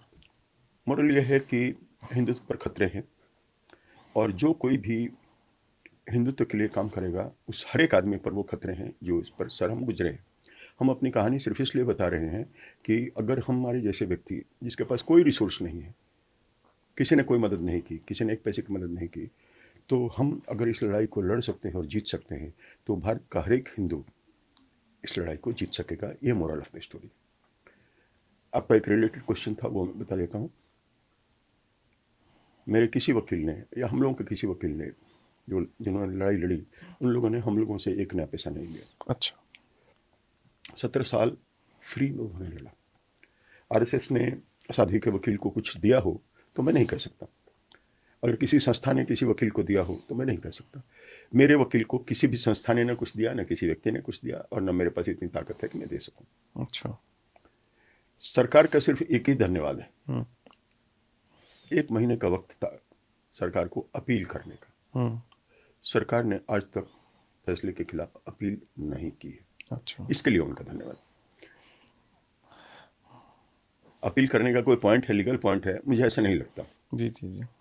क्योंकि 1905 पेज के बृहद जजमेंट में उसने, जज ने कोई ऐसा पॉइंट छोड़ा नहीं है जिस पर अपील किया जा सके। जी। विक्टिम्स जो हैं उनकी तरफ से कुछ वकील हाईकोर्ट में गए हैं, नोटिस जारी हुआ है। मुझे तो नोटिस नहीं मिला है, लेकिन मैंने सुना गया है कि नोटिस जारी हुआ है। जिनको नोटिस मिल गया है वो लोग अपना हाजिर होंगे, उसका जवाब देंगे। एडमिट किया जाएगा या नहीं किया जाएगा, जज फैसला करेगा। मैटर सुप्रीम कोर्ट तक जा सकता है, हो सकता है पार्लियामेंट में भी जाए। न्यायिक प्रक्रिया है, उसमें कुछ बोलने का हमको है नहीं। हम एक जगह से छूट चुके हैं, एक जगह से विजय प्राप्त की है, हर बार विजय प्राप्त करेंगे। और अगर दोबारा जन्म हुआ तो भी भारत में जन्म हो, इसी ईश्वर से प्रार्थना करूँगा।